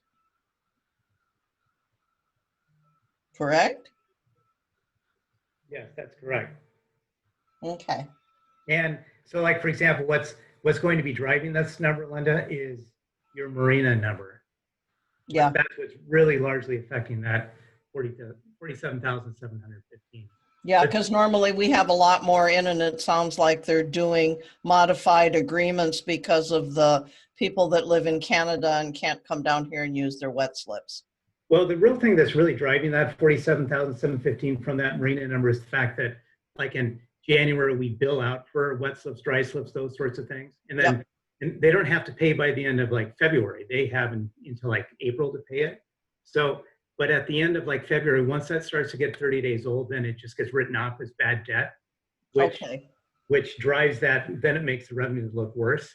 But then as they start to pay their wet slips, dry slip stuff, then that bad debt gets reversed off.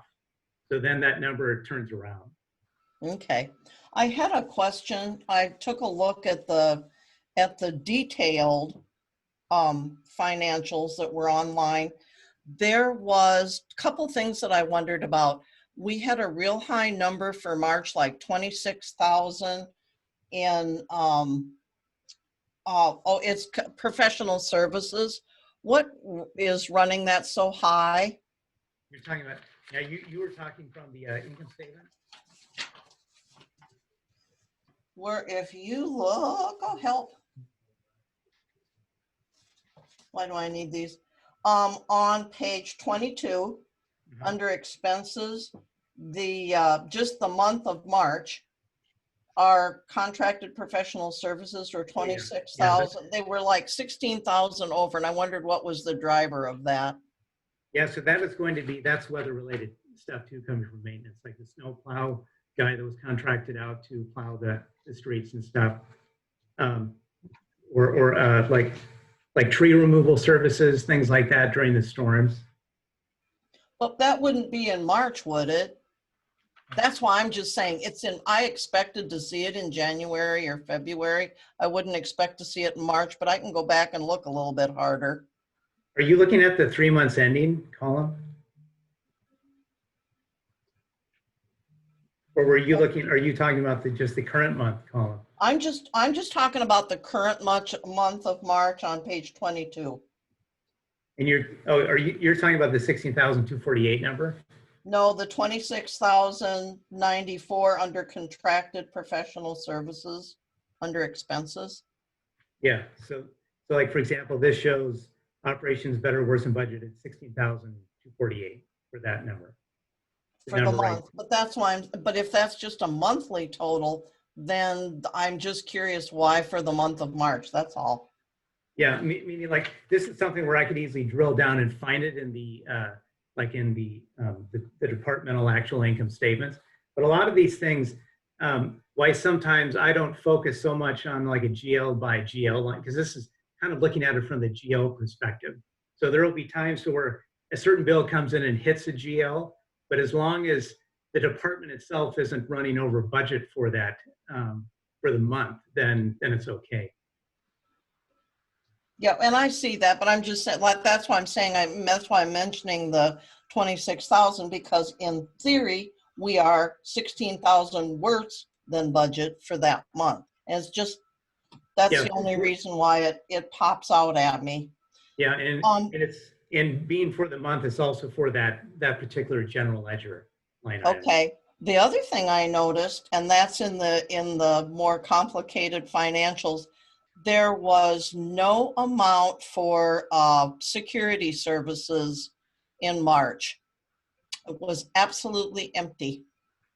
And normally that's about, I think, 16, and maybe it's because a check wasn't written. I don't know when they get paid, but it was just completely, the cupboard was bare completely. There's nothing in there.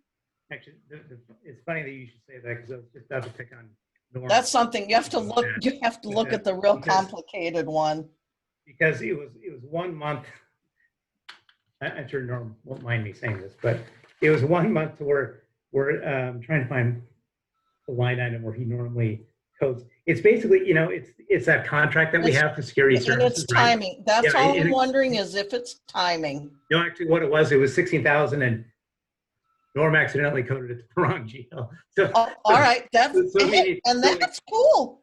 yes, so I actually saw that, but this was after the financial statements were already published. So then what I did was reverse it off to put it to the right GL, which then causes in a certain month where it's reversed off, it looks a little odd for that one month. Okay, so here come the hard questions. Okay, you've had the easy ones. I'm wondering where our first quarter 2020 capital reporting reports are. They should have been out with our March financials. You're talking about capital reporting spreadsheets? Yep, we haven't seen anything since January when we got December, all the December capital reports, but we have seen nothing since then.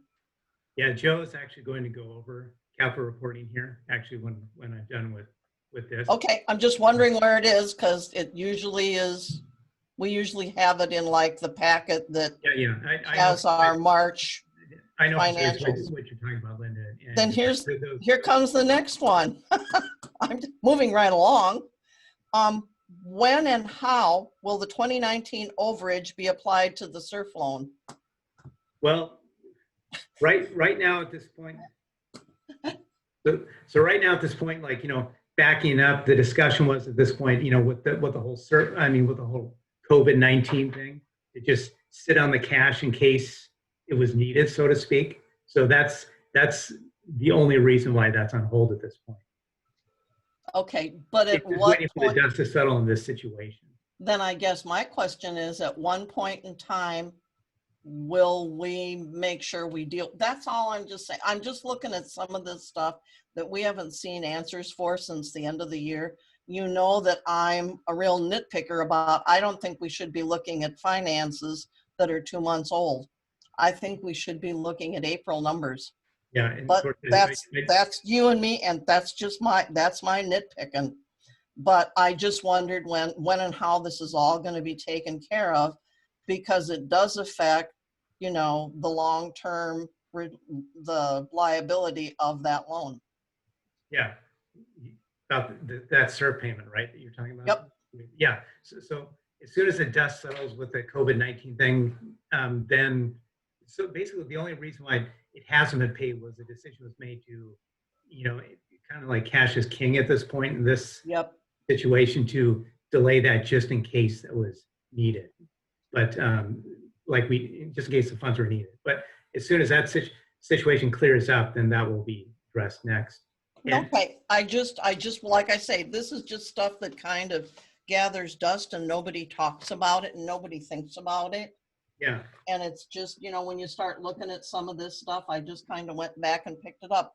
And I think that's the end of my questions. but actually, Linda, you reminded me that I also wanted to say, so like putting in. Pardon, I can't hear you well. Excuse me. That comment, you reminded me, I wanted to say also in terms of like, so I've got a pretty good April net income number at this point. So we're looking at approximately $62,726 loss year to date through the end of April, which is not so bad considering the fact that we literally had no dues revenues coming in. Yeah. So that at the end of March, you know, year to date, how I said 142,009 of net income, then that turns into a $62,726 loss at the end of April. Gotcha. You Mr. know, it's President. just, you know, it's so hard right now because I think I heard you say at the finance meeting, and maybe I'm wrong and you can correct me if I am, that we're really not going to know where we stand until July, the end of July. Yeah, meaning. And if that's the case, we're not going to see July financials until September. No, we'll know the collection rate. Like for example, the collection rate that's in that board packet from, you know, that Joe goes over. That collection rate is for April. So you'll know the collection rates. Okay. But like what I meant by that is basically in June, once the month of May closes, then I can calculate like bad debt expense for May because people still have a chance to get their payments in right now for May. So like in June, we'll know the collection rate in May. I was just thinking whether or not that collection rate will be the most reliable rate to kind of go with, you know what I mean, in terms of if job losses, maybe people had money in May to still make payment dues, but then they got into a financial situation where in June, okay, now maybe I should not pay these dues so I can buy food or pay utilities. Yeah. You know? So that's really what I meant by that. I just think it's a real tenuous time for us, you know, and like you say, there are so many people out of work right now. I think Cameron, the one member that made the comment, there's a lot of people out of work, and a lot of places that open up don't take all their employees back all at once. Oh, sure. Yeah. Yeah. But like at the next board meeting, I guarantee you will know the May's collection rate. Okay. The board meeting after that, you'll also know the June's collection. Okay. Yeah. Because it'd be nice, because if it stays up, we'll at least be to 92 by then. Yeah. Collectively. Like what I Mr. said, President. what's in like Joe's report, you know, where I said the collection rate is 100% in April. So I fixed it at 100% because basically, you know, because another component of that collection rate is when bad debts get backed off, people pay things, you know. So if I put in like the real rate, it looks something ridiculous, like 1,600% or something like that, which is. Oh, that's okay. I'm all done. Yeah. Mr. President, Karen. Sorry, I just have one super quick question going back to page 23 about the capital reserves funds. And Joel, you talk about it often about how you've already put in the obligated expenses in there. So everything that we've approved. When a project closes out, then do you, and if it comes in less than that, then do you back that off a little bit based on the actual numbers? Then that gets backed off. Yeah, whatever the surplus is gets backed off out of. Okay, thank you. That's Yeah. all. Mr. President, I see no other hands. Okay, I think there's a few more items for the treasurer's report. Yeah, For a couple. so Joel, are you talking about the reserve study update or is that Joe? Joe wanted to. Joe wanted to. Okay.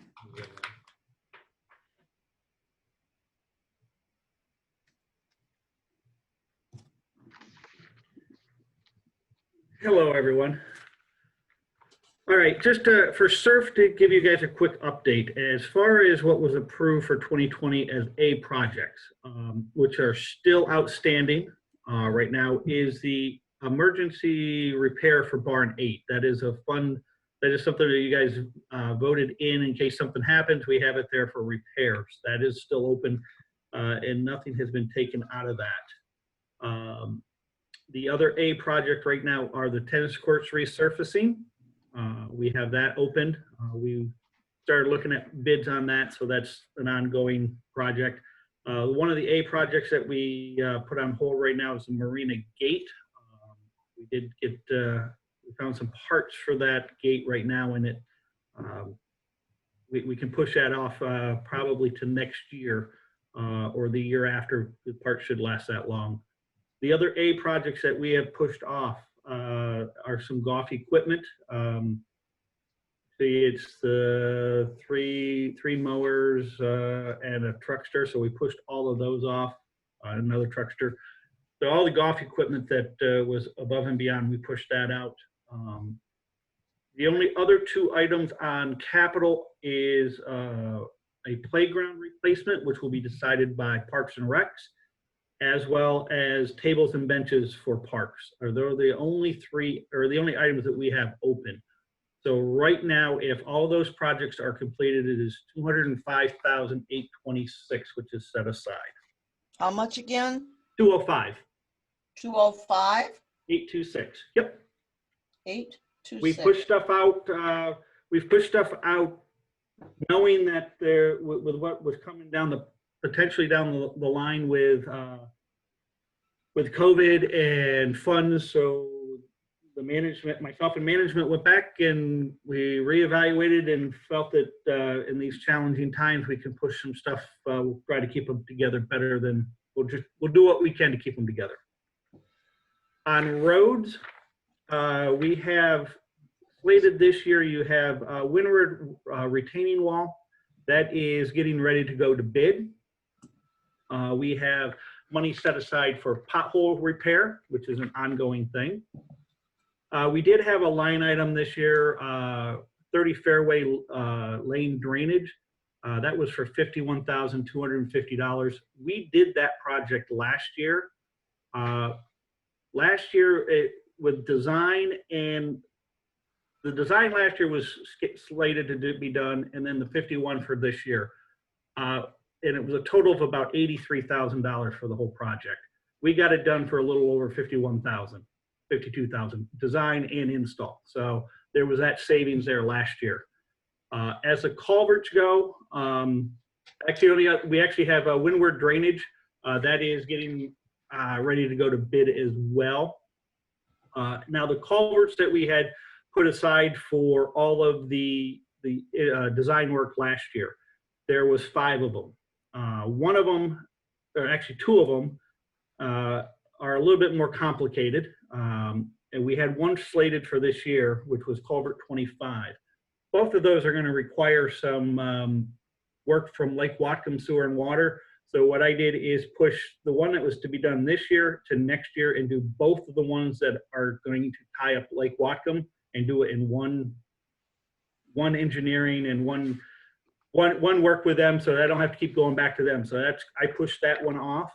Then we have we have culvert 200, 212, and 213, which is again designed and going out for permitting. The only other things we have are design work for culvert 182, 432, 189, which will be a slip line, and 409, which will be a slip line. So this year, what we have remaining is $392,181 that we will be spending. So that's where we stand with the capital. Quick numbers. I mean, and Joel can chime in here. We had leftover last year for roads about 1.2, minus the 500 that you have set aside, so it's about 1.7. With dues collections, we might be around 2.5 million next year for roads in hold and reserve, and we'll probably be, quick estimate right now on SURF, not counting the $600,000 sinking fund that you have, about 1.8. Mr. President, Linda has her hand. So Joe, I'm going to ask you, and maybe you know, and maybe it's a question for Karen, the question of the tennis courts. Last year in I believe 320, something like that, finance meeting, there were 3 different SURF projections put out for 2019, 2020, and 2021. Tennis courts were not on there. And some of the stuff, you know, I understand the emergency repair. I don't remember seeing the marina launch gate on anything. And didn't Jacob purchase some of the equipment they needed for golf, a multiple purchase? Is this other equipment you're talking about? Yes, some of it is other equipment, yes. That you talked about. Yes. And I guess I'm just concerned, and maybe it's just that finance or whoever is doing these SURF requests need to update it, because I'm telling you, I've looked through everything and those are the only lists, and I'm assuming they come from the reserve study at that time for 19, 20, and 21, because everything's rated. Right. For some reason, Linda, and I can't speak to why not, and Rob has brought this up to me a couple times, the marina does not seem to have or had anything in the reserve study. I can't speak to why. It should have, because it is an asset. So, I mean, we are going to, when we do the reserve study going forward, we've got to get those assets in the reserve study. The gate arms, the docks themselves. Why they weren't put in, Linda, I don't know. Why they were missed. I'll take a look, because definitely the launch gate should be there. That sucker has had issues over the years for forever and a day. Right. Mm-hmm. But it was never in the reserve study. So, you know, it was something that just kept getting overlooked. Okay. Linda, but I wish you'd take a look at the tennis courts, because like I say, you know, and if you want, I can pull those reports out of there and show you, and maybe somebody's updated, but nobody's made it public, discussed it, or anything else since that March meeting of last year.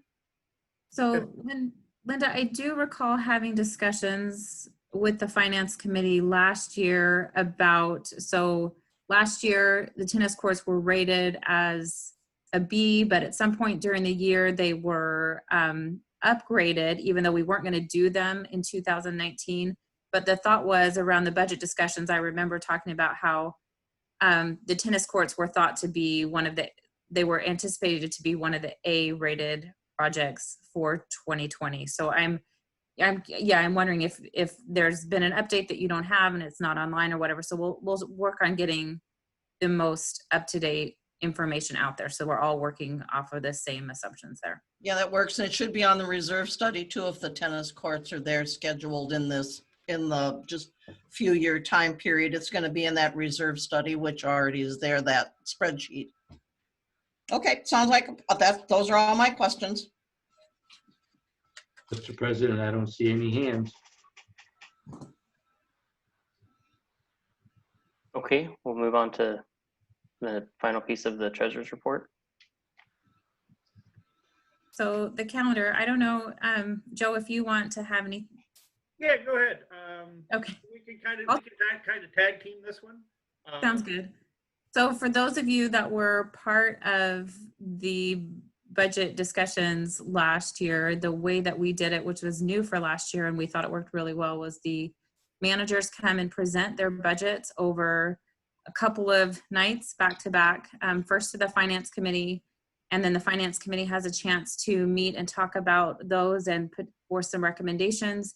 And then approximately a month later, the managers come back and present their budgets again to the board. And then there's some time again for us to discuss recommendations about that before we finalize what the budget will be going to the AGM. So right now, the finance committee is slated to have their management presentations on June 9th and 10th. I got that right? Yep, 9th and 10th. Yeah. June 9th and 10th, and then follow up on a regular finance committee meeting the following week. And then the board is scheduled over 3 nights really, because we have our 2 special board meetings and then we have our regular board meeting on the 9th of July. And then my question was, Joe, on the 16th of July, it says, let me find that, AGM finance ballot measures and explanation finalized. And my question just was, I know we can't finalize the budget until August because it starts that clock of when we have to present to the members. So Linda, yeah. That is an N&E function, correct? We have to get things finalized so we get in your timelines, right? I think it's when we were the other day when you and I and Lisa were going over the schedule. And we talked about that. I was going to wait and let Karen finish her presentation of stuff. Okay. I have a, how do I say it? A request for an amendment to the calendar for when the board adopts the budget. Yeah, but I think that's we have not it. going to happen till September. I think it's August 27th is what we have slated right now. Wait a minute, stop.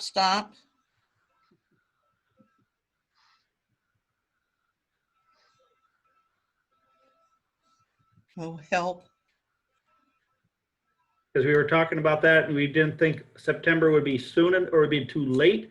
So we moved it back to the end of August to give you a little bit more time. What I need, and I don't actually see, I see applications, town hall, adopt the budget. It's 8/27. What I'd like you to do is move it to September 3rd. Okay. It's going to call for a special meeting, but the reason I say that, and I don't want to say much, I'll say it when we get to N&E, there's a real chance we found a third-party election vendor this year. And for us to get stuff to them, even if we do it ourselves, you're having it be the 10th to have everything lumped together is really, if I knew that the board could sit here and everybody raise their hand, I'd be good. But if it goes beyond that, it's going to put a pinch on everything you won't believe.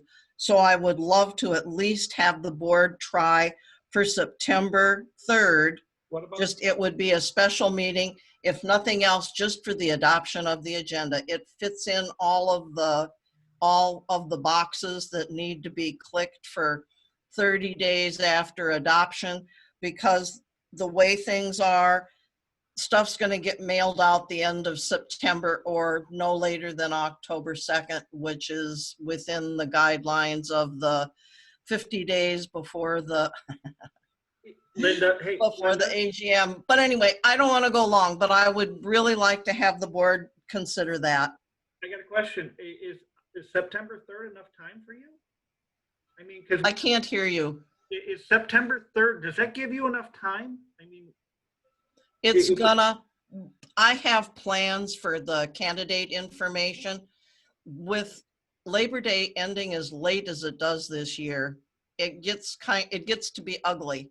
Right. Because the closure of the candidate's application period is the 8th of September. Yes. And what I plan to do is, normally they have a week to return their materials. I'm going to work with the committee and we're going to modify the application letter that says at a minimum, they need to get their bios and their picture into us. And that way we can prepare, much like we do for printing of ourselves, a copy for the vendor to print. And I think we can do that. I got to just hypothetical here. Do you want to try to do it the 31st, Monday? I mean, I know you guys are with everything that you've got going on, and we try to juggle all these dates. I mean, if we can help you guys out and still fit in our windows to give you more time. I'd have to take a look, because you're counting days, because you have to count from two different sides. Right. That's all I'm concerned about. I'll make a recommendation, and the board can either go with it or not. Linda, why don't you give me the absolute drop dead date where you feel comfortable, and then we'll just move it to there. September 3rd. If the board can come to consensus in that time, and they have lots of time to discuss. Okay. And if by the 3rd they can come to consensus and do adoption on that day, that works for me perfectly. I fully intend that a lot of the materials that have to do with just the budget measure, we're going to already have.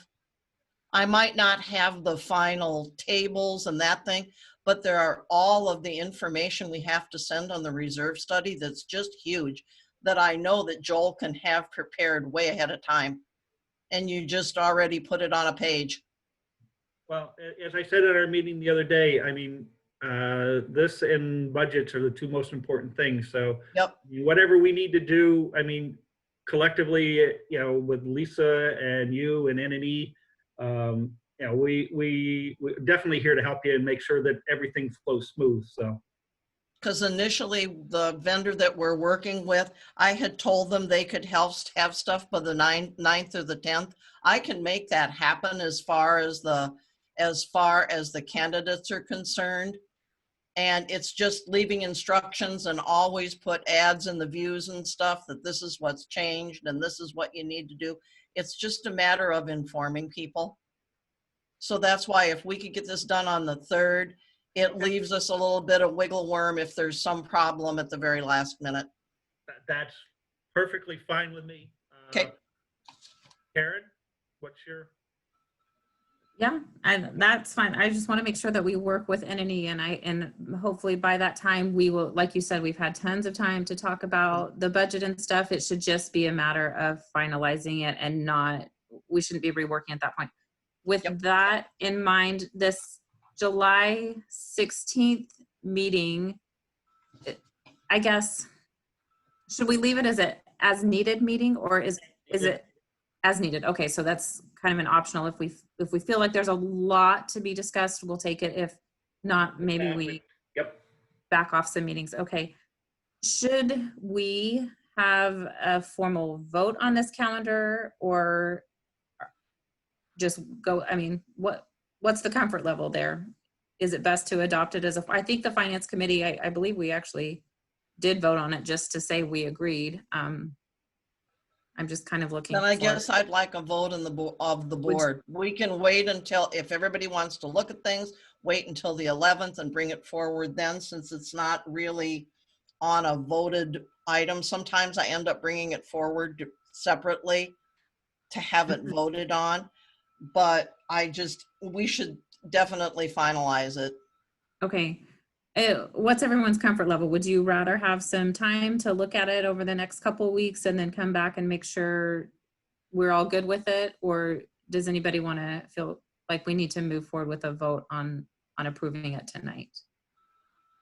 I'm open to waiting for another meeting to have it on the agenda. It sounds like there might be some more you and the team with Joe need to maybe work through. I don't know, just from the previous conversation. I think the only thing that, we'll just make a special meeting on September 3rd to finalize the overall budget and go from there. I mean, that's the only change that we're going to put in there. And I mean, ultimately at that point, it's up to you guys because it's a board decision. And we, as Linda said, we'll be fully prepared at that point for everything to go to, if with a third party vendor or whatever, to move forward. So again, our team is ready to go for whatever decision you guys make. Mr. President, Leslie's hand is up. I think that we need to make at least a preliminary approval tonight because the Finance Committee budget meetings will be held before our next board meeting. So, Mr. President, then it should go back to Karen for a motion. Okay, I am going to move that we preliminary approve this calendar, go forward at least for the Finance Committee meetings, and that we will revisit it again on our meeting on the, I lost the date. On the 11th. On the 11th, thank you. And adopt any changes if needed, but does that satisfy you? Works for me. Mr. President, we need a second, but Karen's motion should have listed the 9/3 as an amended date. I should have. Let me amend that. Okay. So we adopt this preliminary budget calendar so that we can go forward with the Finance Committee budget presentation or manager presentations, and move that we adjust and we add a special board meeting on September 3rd for finalizing to adopt the budget. Yes, thank you, Linda. Second that motion. Any further discussion? Hearing none, all those in favor signify by saying aye. Aye. Aye. Any opposed? Hearing none, motion carries. Okay, great work, everyone. Thanks, Karen, for leading us through that. Okay, we'll move on to our committee reports. ACC. I think as posted.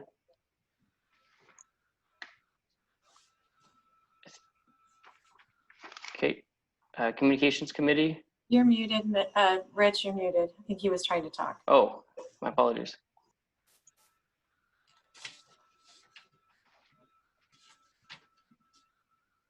Where's Rich?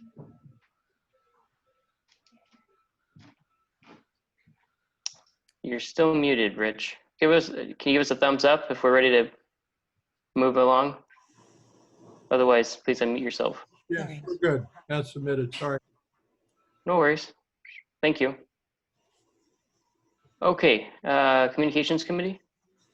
I don't really have any reports, but I'm beating a horse with this. If you guys want to submit a flag, if anyone's watching and like flags and coloring and all that good stuff, you have until Monday. We've gotten some really good entries.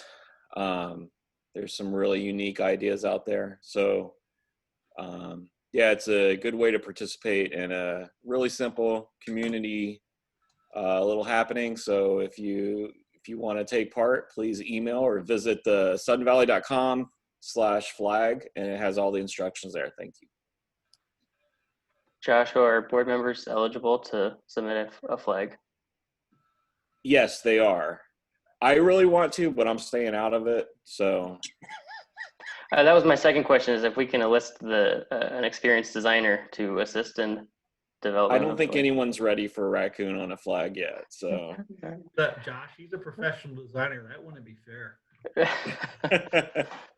no, we've got some really good ones in, some really creative level thinking going on. So yeah, it'll be interesting. I just hope we can get some more. So I'm going to keep nagging the community about it. Perfect. Thank you. Okay, document review. Nothing reported. Emergency Preparedness Committee. Doesn't look like The there's- Emergency Preparedness Committee was an online discussion of the COVID-19. As such, there was no minutes taken. Thanks, Mike. Finance Committee. All right, as submitted. Thanks, Karen. Long range planning.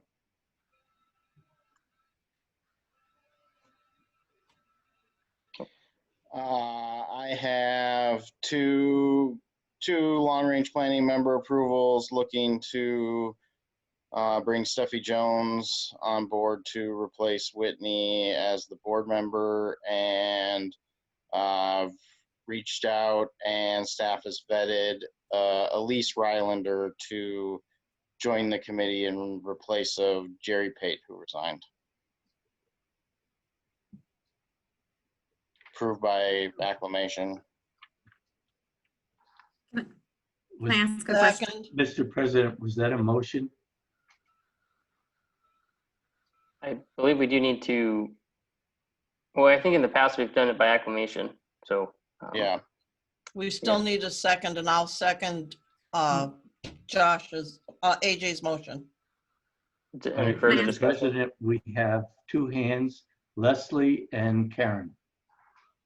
Yeah, I was reviewing the bylaws on the Long Range Planning Committee, and it says in the event that a member of the committee resigns or otherwise ceases to be a member, the committee shall choose from applicants one individual to serve the remainder of that member's term. How many applications were received to fill this vacancy, and when did the committee meet to choose this replacement? The applications have been submitted. I think there's probably about 12 or so applications on file for long-range planning that were vetted. I chose the person to replace Jerry.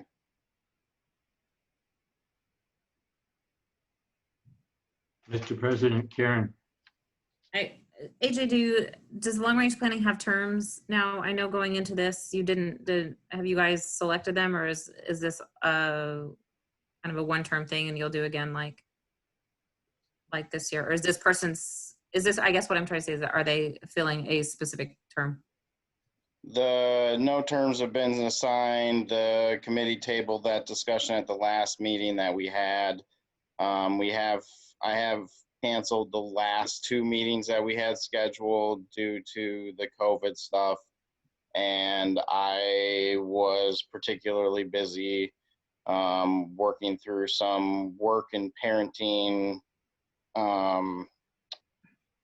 scheduling between me and my wife so that we can both get the work done that we need to get the work done while still having our kids being taken care of. So yeah.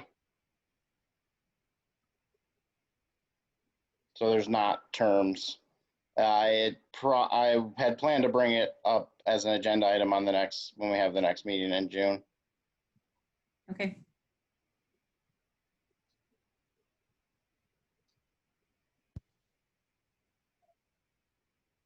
Mr. President, I can't see Steffi's hand, but her website or whatever that thing is called is flashing. So I don't know if she has a question. Nope, I'm good. Thanks, Mike. There are no other hands, Mr. President. So I just, Oh, I apologize, Paula. That's okay. I just put it up. So I just want to back up. Do we need to have a vote? Is that what I heard from Leslie? Do we need to have a vote? No, what this is the committee, the Long Range Planning Committee, according to the bylaws, selects the applicant. Okay. So are we doing anything oh, sorry, go ahead, Paula. So do we need to send it back to the Long Range Planning Committee to vote on that to stay within the bylaws is what I'm asking? Or it is per the bylaws, can AJ as the chair of that pick that person? Or it sounds like we might need to send it back to committee just for procedural to have the committee vote on it if that's what the bylaw says. I may be opening my mouth when it should stay closed, but I believe AJ has already stated that these are the people that he has chosen to fill the 2 slots. Okay, I just wanted to make sure we were following the bylaw on that. AJ, So it I don't sounds- know if I don't know if AJ has an answer to us. I don't have my bylaws in front of me regarding long range. I guess at this point, I don't know for certain. You know, I don't think at the end of the day, it's really a very big deal. Seems like we're stressing out over nothing, and now we're super concerned about following the bylaws when in other instances, we're not so concerned. I would agree with you, AJ. I feel like everyone's super concerned about Long Range Planning Committee. I feel like you're doing a great job, and I really appreciate you taking some time off during all this COVID stuff. I want to be clear, I'm not overly concerned, but since it was brought up, I wanted to make sure that it didn't get pushed over so that the board all says, okay, yeah, let's just move forward. It's not a big deal since it was raised. I just want us to make sure that it's not something that falls off so that everybody has a chance to come together. So I don't know that it's such a huge deal other than we make sure that we have consensus when something's brought up.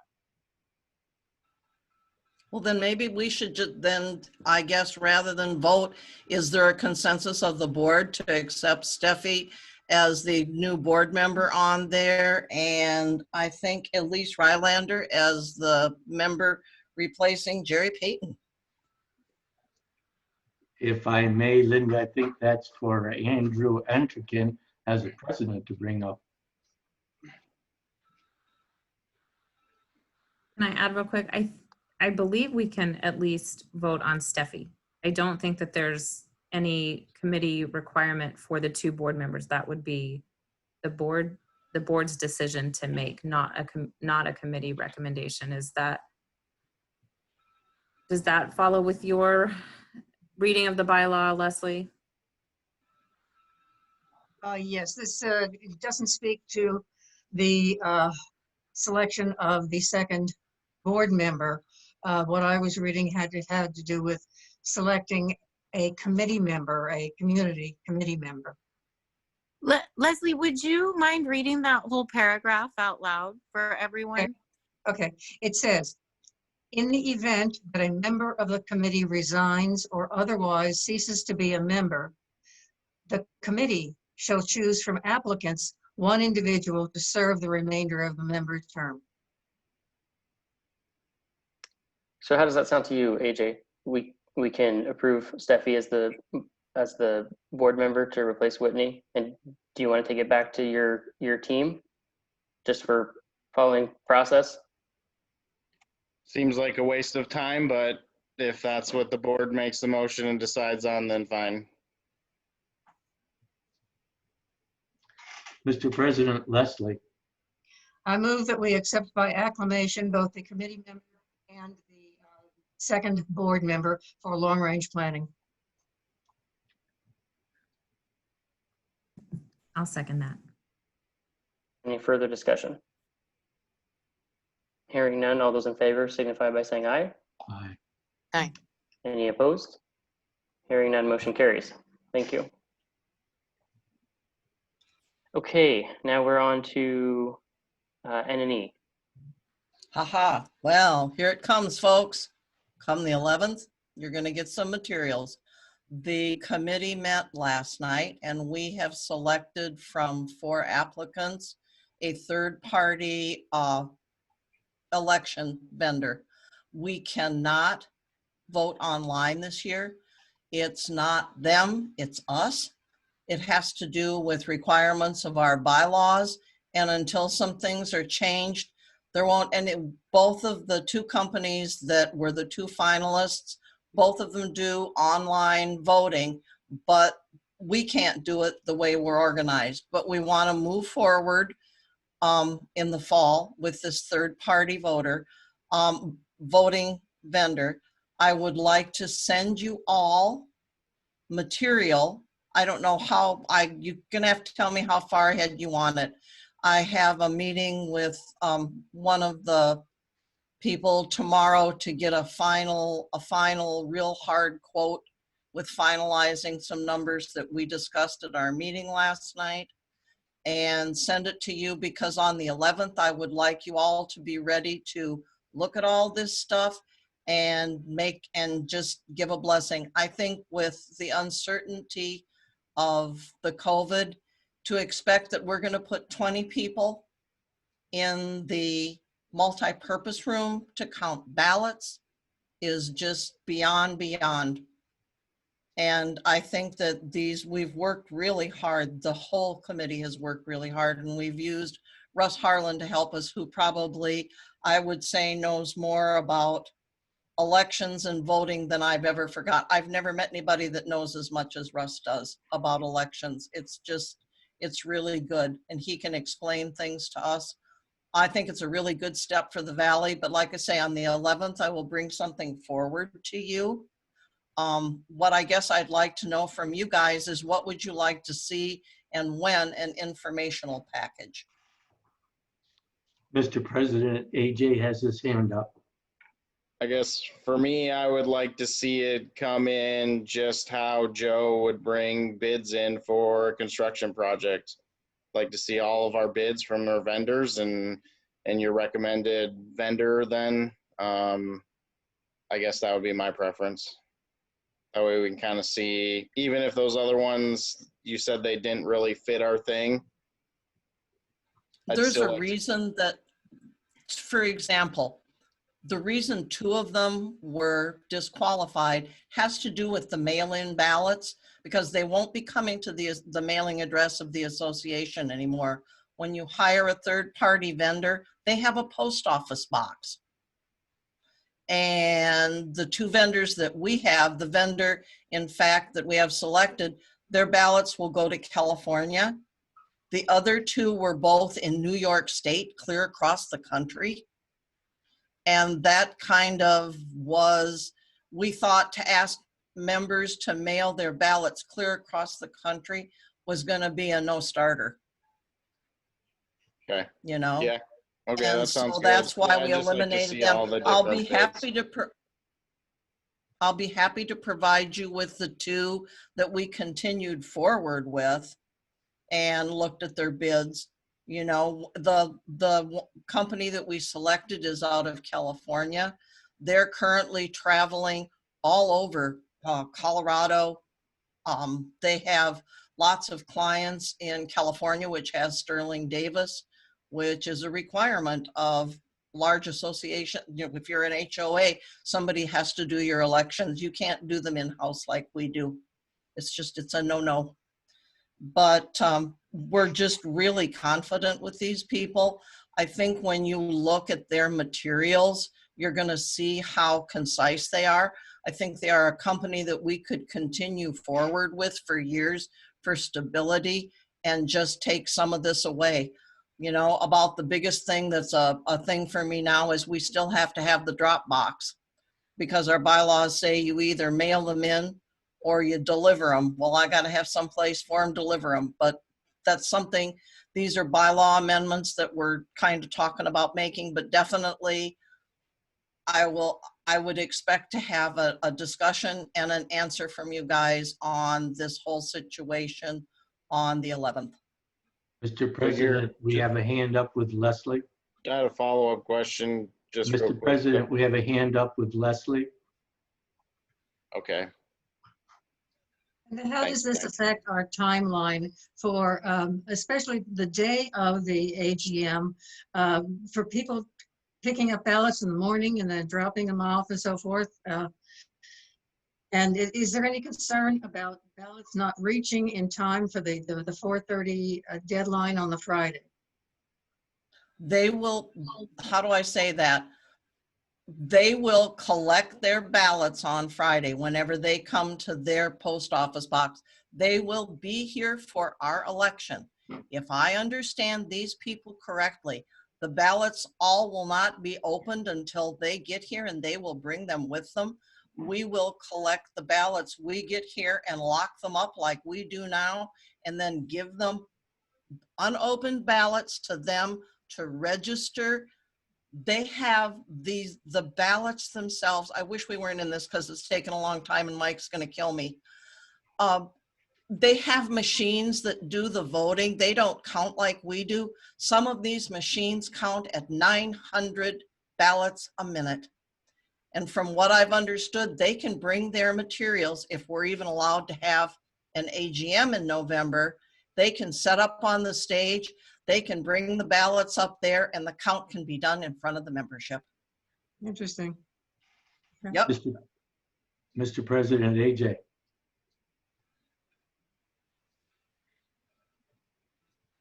AJ, you there? Sorry, I was just wanted to confirm you were planning on, you're bringing that for the board for a vote then to select that person or that company? Just to take a look at it and know that we're moving forward with a third-party vendor in the fall. We are not we're not going to do it in-house. Mr. President, Rob. Linda, not necessarily tonight, but I'm just kind of interested in how you set the requirements to pick a vendor. I mean, obviously the bylaws, but what, you talked about Russ's input. I'm just curious what other criteria or requirements that you set to make a choice. I'm just interested in it. Don't need to get into tonight, but down the road. Okay, and it's something that we can discuss on the 11th, and I'll be ready to discuss it then.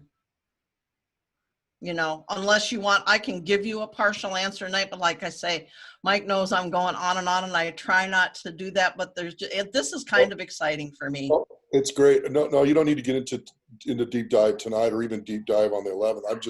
I'm just interested in what the requirements were. Thank you. Okay. Mr. And my minutes are as submitted. Thank you, Linda. That's great. A lot of good stuff in there. Okay, Parks, Trails, Rec. Well, I guess that's me. We have not met with the COVID situation, and with many of the parks and actually haven't been open. Trails has been real busy, but we plan to meet next month for sure. Thanks, Rob. Okay, we'll move into continuing business and our teleconferencing. So we had said we would use teleconferencing like this evening through today, May 28th, I believe. So I'm looking to have a conversation or get a motion for extending our existing telecommunications policy, if you will, for at least another month, or consistent with the governor's order, however everyone else here feels, but looking for an extension of our telecommunications. I would second that if we put a time limit. I think legally we have to put a time limit, like 30 days or the last, June meeting, we revisit it. I would move to extend to June 30th. I will second that. Rob and Mike. Okay. Any discussion? Mimi, you need to do it to a board meeting, because otherwise you're going to be hanging out there with the 30th. Yeah, we're okay. Well, what happens when July 9th rolls around? which is, I believe is a board meeting in July, because we haven't approved it then. So I think to go between board meetings is so that we can extend is the smarter move. So can we amend that to July 23rd? Which is our, 25. Is June 25th, is in 30 days. sorry, yes, June 25th. I would amend to June 25th. Okay, we Second. get, Oh, sorry. Okay, so there's a first and a second. Any further discussion? All those in favor signify by saying aye. aye. Any opposed? Motion carries. Thank you, everyone. And we'll move into our new business. Let's, My video was off and I voted yes on that. Sorry. oh, perfect. Thank you. Okay, new business AGM bylaw amendment. Go ahead, Linda. Okay, so there were three that we initially looked at this year: floor voting and doing away with it, quorums, and this, I kind of tacked onto this because of a opinion from the attorney when we were looking at the director removal. And he partly explained, normally we sometimes struggle with 50 warm bodies in a meeting to have a meeting. And he explained that some HOAs have that as a combination of mail-in proxies or in-person voting to make that quorum. Thereby, it's not such a, it's easy. We just need to pick, and that we haven't done yet, a reasonable percentage of the membership that we say we have ballots back. That way you're not struggling to have people downstairs that are counting sign to say they're at the meeting when we're all downstairs down in the counting room. And so there's that. Then there's, and I don't know exactly how we're going to do this. Currently, we have had SGMs for the last, how many years, Lisa? 3, 4, 5. We've had it every year since 16, 17, 18, and 19. And we're talking, this is in a cost over $58,500 of unbudgeted money. And what I'd like to do is see if there is a way that we can, and people have mentioned this even on Facebook, if you have a petition, if you're willing to let it be brought forward at the AGM, to do it then rather than the expense of a SGM. People say, well, why can't you put it on the SGM? The AGM, because the bylaws say we can't. And that may take a little bit of time. The last thing that we haven't even looked at, but since we've been talking to our online vendors, is to try and like I say, this hasn't been discussed yet by the committee, to try and find a way to modify the bylaws that would allow us to do online voting. But that's where we're at. We know that we at least have those 3 or 4 bylaw changes that we'd like to see put on the agenda. I don't know if the board has other, if there are other people that have amendments, bylaw amendments they want to bring forward, that sort of thing. I know Leslie earlier this year asked us to start working at streamlining some things, and that's kind of where we're at right now. So that's all I have.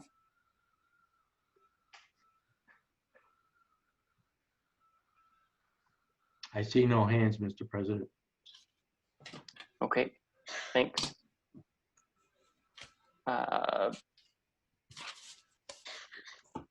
We'll dive into our Barn 8 discussion. Go ahead, Karen.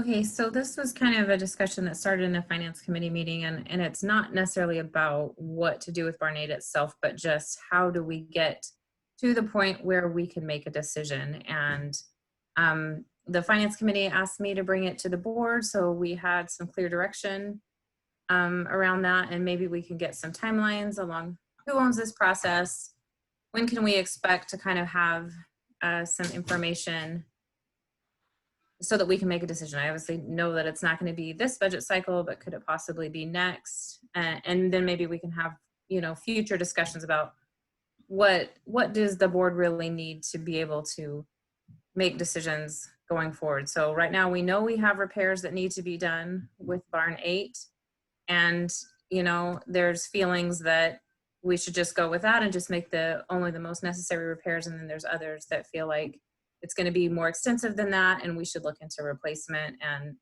anyway, so we're just looking for direction so that we can plan and, you know, budget and, you know, see what our future holds. It's a little bit tough to make plans when we have this kind of big unknown over us. So I just wanted to open up that discussion as far as where we thought, who owns this, and where we think that we're going with it. Mr. President, AJ. I guess my thoughts is we are paying staff and Joe to own this. Joe is ultimately responsible for maintaining all of our facilities. And I guess from my perspective, I think the board should give Joe a directive to have staff provide us with alternatives that we have and some price points that can go along with that potentially, and give us some information for us to actually base any sort of decision on. And I think included in that direction, we need to direct staff as well to perform some sort of community outreach to establish like how to even, you know, proceed with an alternatives analysis, coming up with some alternatives and then presenting that to the community for input. That would be kind of my suggestion. I think that's pretty typical of how any sort of local jurisdiction would handle, you know, any sort of project like this. I think the county executive is going to build a new jail. He wouldn't ask the county council to decide what to do. He'd ask his staff who are experts or who can consult the experts if need be to give us some opinions. And, you know, I mean, my thoughts is that the barn is a historic structure, an original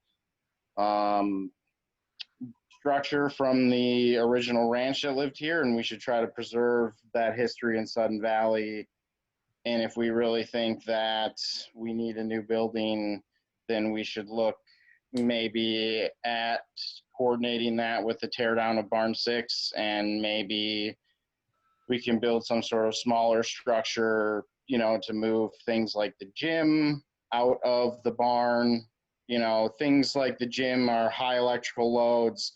The barn wasn't designed and or built with the electrical, and we've had to do a lot of just kind of piecing on to components, I'm sure, to be able to have equipment like that. And I'm sure in a new building that's, you know, smaller and more energy efficient with current code stuff, you know, if we bring that forth to the community and they you know, vote and think that that's the way we should go, you know, you could go that route.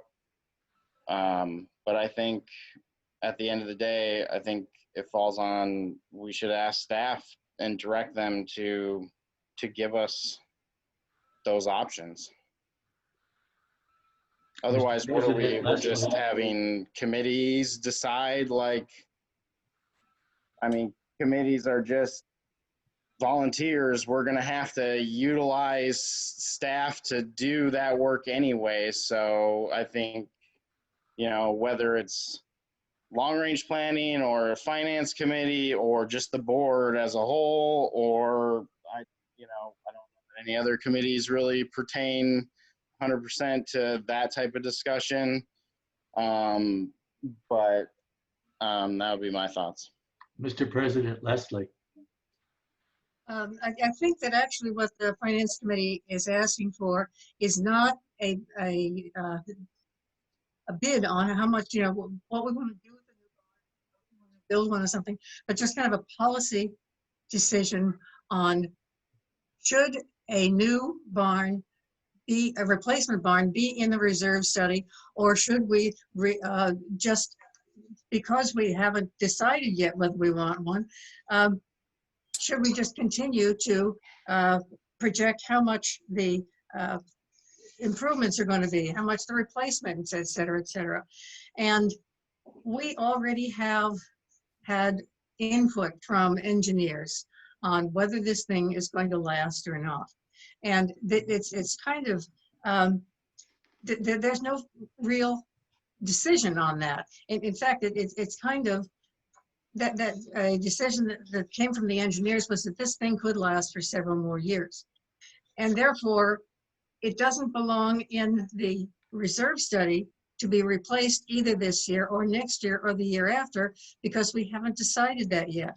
So to me, the policy decision is take it out of the reserve study and just leave the existing barn there with all of the repairs and replacements that need to be done to it for the foreseeable future, until we decide that we want to have a new building, and then we'll put it in the reserve study. Mr. President, AJ. I mean, I guess when I read state RCWs on what goes in a reserve study, the reserve study is for components of facilities, not for facilities themselves. There's a 30-year useful life limit on items that can go in the reserve study.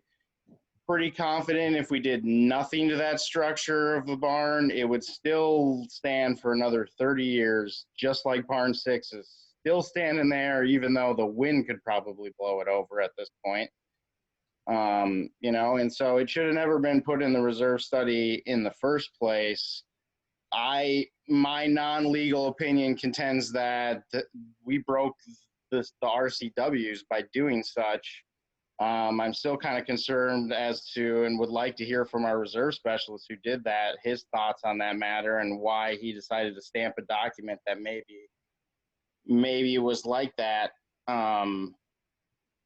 You know, and so I think it should come out of the reserve study.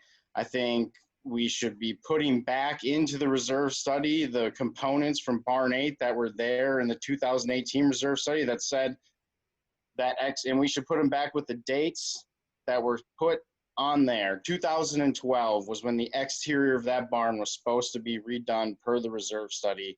We have ignored it since then completely and pass over that work repetitively every year for other projects and other priorities while we sit and watch the biggest structure potentially on our entire developed neighborhood just rot. It doesn't make any sense to me. And I think, as you know, we got tennis courts as an A priority SURF when we have a building that's just rotting from the outside, because we know that that the siding and the windows and all that stuff should have been replaced years ago. Mr. President, Karen. So AJ, what you are talking about at the beginning was exactly what the finance committee discussed, which was to put back in all of those those repair components of it. And I think the way that it works is if it was slated to be done in 2012, then you assume that was the date and it gets escalated from there. Although I think maybe with a on-site visit, we might have updated numbers there. But then to the other part of my discussion was, okay, so before we go ahead with making those emergency repairs, have we made just like we haven't made the decision that we're definitely going to replace it, have we made the decision that the cost to repair it is worth it? I'm trying to think of the best way to phrase this. And I think some of my questions are, at least, and I really didn't want to get into the discussion of what to do. I really want to get into the discussion of what's the process, how do we get to the answer? But for instance, you know, the structural guys came and said, oh no, as long as you use it as is and you're not moving walls around, yeah, it's structurally sound. You're not going to trip any of those, you know, codes for upgrading. But are there others? He mentioned something about if you invest a certain amount of money in it, that might be a code that we'd have to then go in. And is there anything electrical that we'll have to do?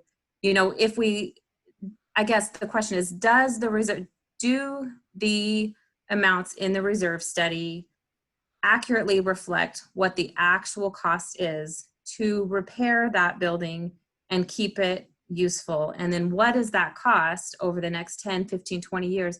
How would that compare to a replacement? I have no opinion one way or another, which we do, but I don't have that information to make that decision. And that's where I want to get us. The first step is, okay, how do we handle it in the reserve study? The second step is, how do I get to that data so that I know what the best decision to make is? Is it a repair or is it a replace? And how do I get all that data so that I can make that decision confidently? And that's where I'm trying to get as well. And who owns that process? And what are the pieces of information that we need in order to get there? Mr. President, Linda. I think what three things. Number one, I think besides having staff look at new buildings as far as the barn goes and that sort of thing, is to figure out what's the payment plan, because we always don't know that. When it got jammed in the reserve study last year, it was all done in 1 year. We know that's not going to happen. We know that we already have a commitment for the surf loan. But I think that that's important. I think besides getting numbers from the reserve specialist for what they have for components, I think it was something like, and AJ, you can correct me if I'm wrong, I think it was around $700,000 for all the stuff that had to do with the barn, basically. To me, Yeah, from my 2018, that's pretty close, and I think that spread out over the 30-year useful life of all those components. That's not just like the exterior repair, component. That's all of them. That's things that are already fine that don't need to be done for 20 years, or things that need to be done in 5 or 1 or now or whatever. I think the other step that we've not always taken in the past is the fact that the reserve study says X number of dollars. And then we find out when it comes to bids, it's not that number of dollars, it's many more dollars. And I think that that's a real critical thing for us all to take a look at. Even if we build a new barn or a facility down there that's a rec facility, definitely think it should be one level. If we build something 2 level like the barn, we're going to be required to put in an elevator for ADA for people to get within the building. But it's just, even if we build that new building, we're not going to tear down that barn until the new building's built. So you're going to have to do something to maintain its stability and worthiness as a facility until you get a new one built. And like Leslie said, that could be years down the road. Mr. President, Paula. I just want to say, I think this is really great discussion, but we might be getting way more into the weeds than this discussion it could really get to tonight. And to raise that kind of back up to the 30,000 foot level, it sounds like we don't have enough data to even really have the discussion about the next steps to take. And so maybe what we can do is figure out where to push this, and maybe the right place to do that is to the GM to look at and maybe in conjunction with the finance committee or long range planning, is how do we get the right data that we need. We have some of that. We did have a presentation earlier this year, but there's still so many questions. How do we start compiling the data that we need before we move this forward? Because otherwise we're just going to keep running in circles, which is kind of what I feel like we're doing right now.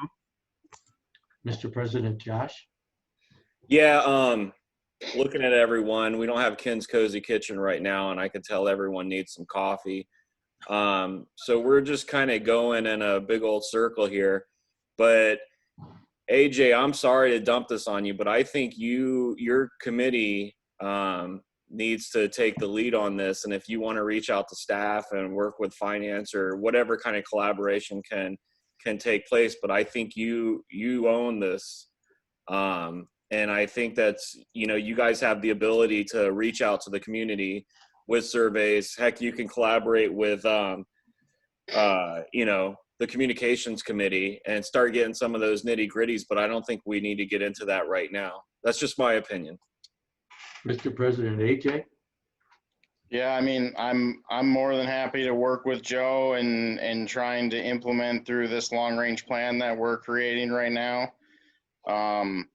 Just an initial thought, like the starting point here really is what is the cost to re-side that barn? Do we need new windows as well? What does that cost? What is the exterior cost? We should be able, contractors give free quotes all the time. We should be able to get a number of contractors out here to give us some estimates on what it would cost to re-side that. We shouldn't have to go through elaborate engineering or permitting or anything to just re-side the building with new siding. But I guess starting point would probably be Joe determining that that's true with the planning department and making sure that we wouldn't need any sort of permitting, and then getting some quotes. I mean, having a price to start with on what would it cost to just repair and seal this building back up so it's not exposed to the elements is basically the starting point. Anything else after that, you're going to base off of that cost essentially. Any replacement or whatever. So, Mr. President, Karen. I just want to say that's exactly the kind of thing that I would like to see someone take on, which is, the critical path, if you will. We need this information, this is dependent on this, and someone to really take ownership of exactly what you just laid out, AJ, which is, I need to know this first, and then I can move on to the next step. And so I think I'm going to go with Josh. I think that this belongs in long-range planning, and working with Joe and pull in communications, finance, whoever you need to get us to that point where we can make a decision. Mr. President, Rob. Yes, thank you. I think I've heard some really good things tonight. I think that AJ's talking about providing some options, and I think that's the end product, some options. And then Josh was sharing that a perhaps long-range planning could create. So what are the requirements going to be down the road? I don't think we need some elaborate structure, and I don't want to get into a whole bunch of that tonight, but the existing building, will that provide the requirements, say 5 years down the road, of where do we see ourselves in terms of needing that building or things that are going to be happening inside of it? Well, those are my thoughts, and I think it's a collaboration of committees and staff. Mr. President, AJ, you've spoken 5 times already. Sorry, Quick. pass. Thank you. I changed my mind. Mr. President, I would say that there's been a lot of discussion, and I think that the committees that have been designated know what they have to do. Maybe it's time we move on to C, Gate 3 violation. Thanks, Mike. I agree. Thanks to everyone for getting us to this point. Thanks, Karen, for bringing that to our attention. Okay, so Gate 3 violation. So that sounds harsh, I know, but the whole board was, and others, I think ACC and the board and staff were provided with a lower Gate 3 violation where we were asked to look into this said violation. And so I've asked staff to take a look, and yeah, we're starting the process. I think. Did you say we were provided with information? You should have been given, the whole board was given a package. I don't know if you picked it up or not. It was a hard copy? Yeah, it was in a manila envelope, sealed. All the board members got them. I don't know, I can check and see if it's still here in your mailbox. When was this? About a week and a half ago, 10 days ago, Andrew? Oh, yeah, I don't think, Maybe I two. probably didn't grab that then. Yeah. Yeah, what it was, I guess it's an ongoing issue. It has been something that was way before I got here, and now this is the first time it's hit my desk. So we have it started in the process. So. Okay, thank you.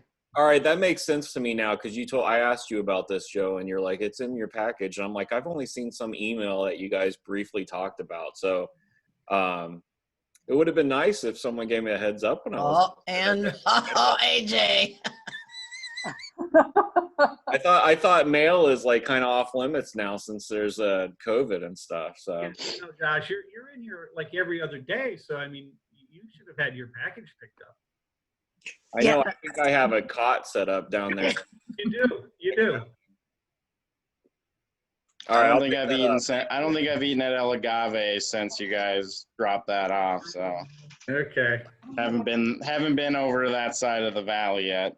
All right, but just so you know, we have it in process, and we're addressing the issue. Thank you. I'll swing by this week and grab it. All right, I'll have it in my office for you. Okay. Mr. President, item D, capital spending freeze. Thanks for moving us right along there, Mike. And sorry I cut out there again. Sounds like we've got that shored up. Thanks, Joe. Sure. Okay, we're on to our next agenda item, capital spending freeze. Go ahead. Okay, so I brought forward this agenda item to Andrew the other day. Kind of reviewing some of the stuff, looking at the finance committee meeting. I noticed we were starting some geotechnical work on a new marina project. I just have some concerns about starting new projects right now in light of everything. And I've put together a resolution on spending and hiring freeze. Basically, you know, since the 2017 revitalization SGM, and certainly since the passing of the Waikoa RCWs, the community has been pleading pretty loudly with the board to slow down on spending. This has resulted in numerous failed budget measure increases to dues, an overwhelming successful community petition to limit dues increases, board members being put up for recall. It's resulted in 2 consecutive budgets now that have been rejected by a majority of the voting members. And the only reason that they're passing is due to Waikoa being forced on us by the legislator. So I'm presenting a resolution to temporarily freeze and hire the hiring of full-time and part-time staff and restrict spending by the Sun Valley Community Association until December 31st, 2020. Whereas the Sun Valley Community Association Board of Directors is the fiscal body for the Sun Valley Community Association and statutorily obligated to perform various budgeting functions as described in the RCWs.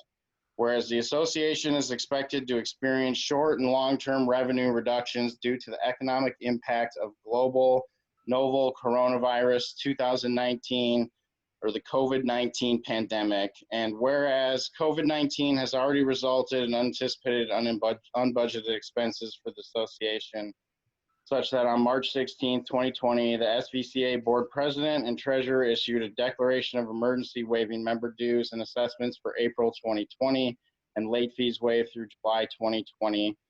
Whereas COVID-19 continues to cause a sustained economic slowdown globally and throughout Washington state, with many members of our association already impacted by layoffs and substantially reduced work hours, members suffering economic hardships have a reduced ability to pay for association dues and assessments.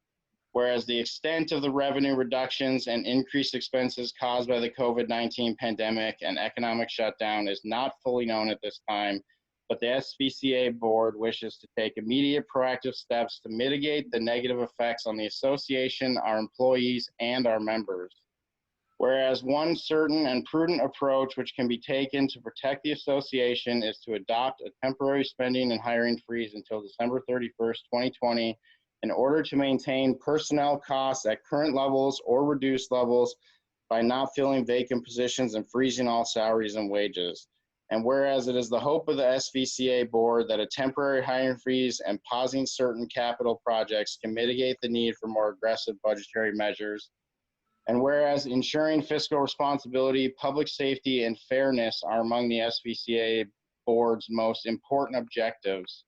Now therefore be it resolved as follows: upon passage of this resolution, the SVCA board immediately orders a freeze on all hiring of full and part-time staff. This resolution prohibits the replacement of personnel in already existing positions should an employee resign, retire, or be terminated by the association. The hiring freeze prohibits the creation of new positions and the hiring of persons to fill any newly created positions. Current and future vacant full-time, part-time, and temporary positions shall remain unfilled unless an exemption to this resolution has been granted by the SVCA board. Salary and wages shall remain frozen at current rates. Additionally, all overtime, travel, and professional services shall require approval by the SVCA board until December 31st, 2020.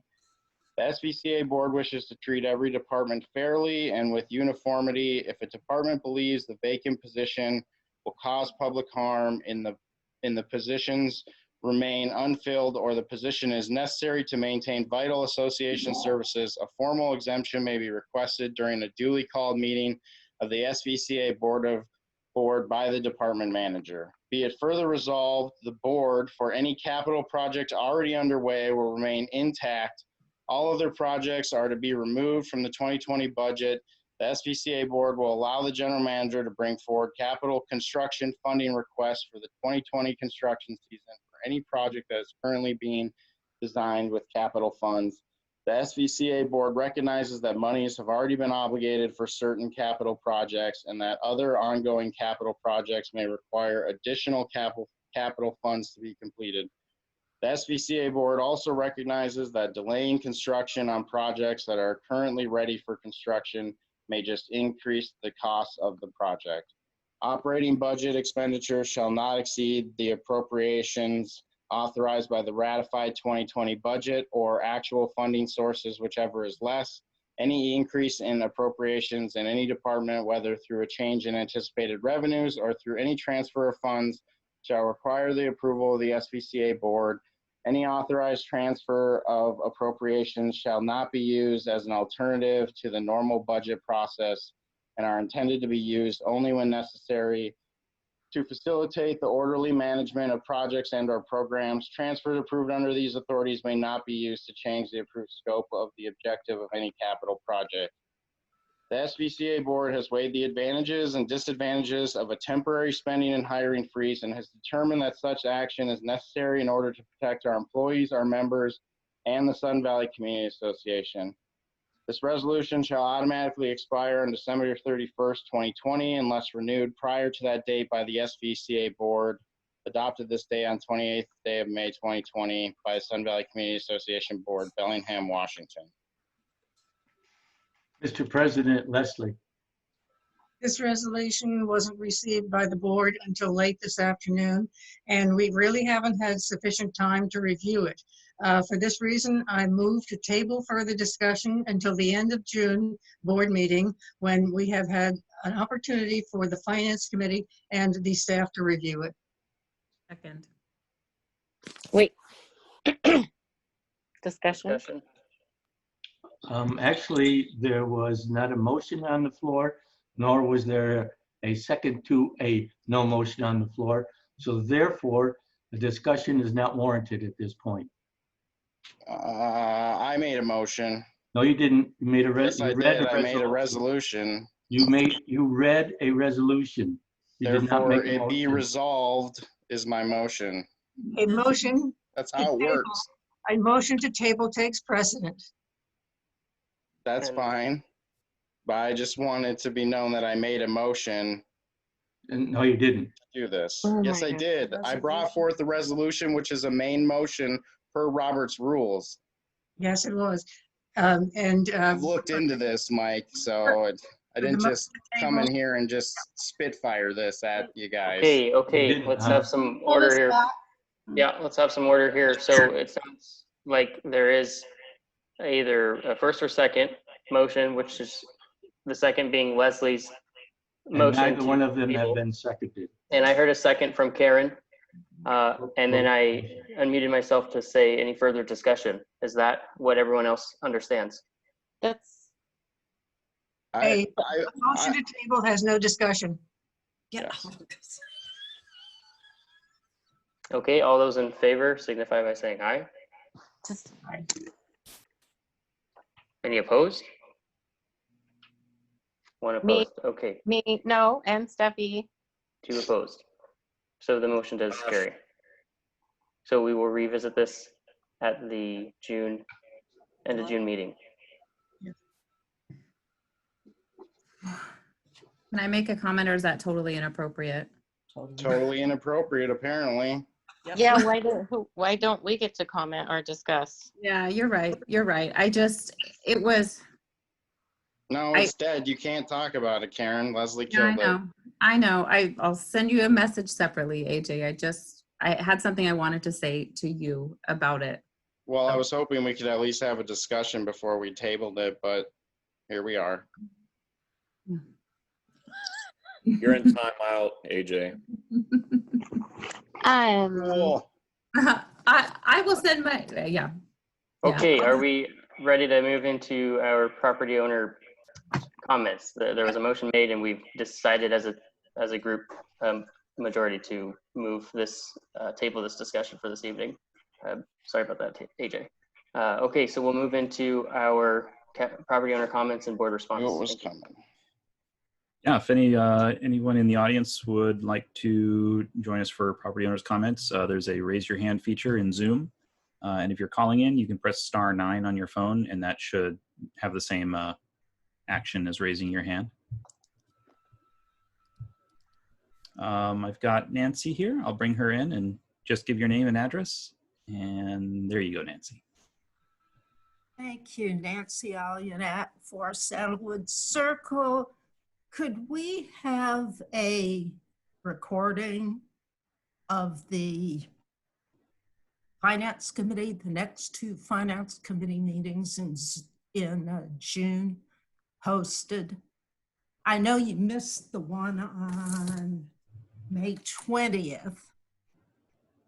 I don't know if that's a future thing that you won't be posting them, or was that just you happened to miss that one?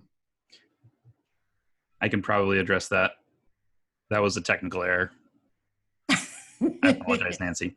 Yeah, I believe future finance committee meetings will continue to be recorded. Thank you. Stuff happens. Thank you. Thanks, Nancy.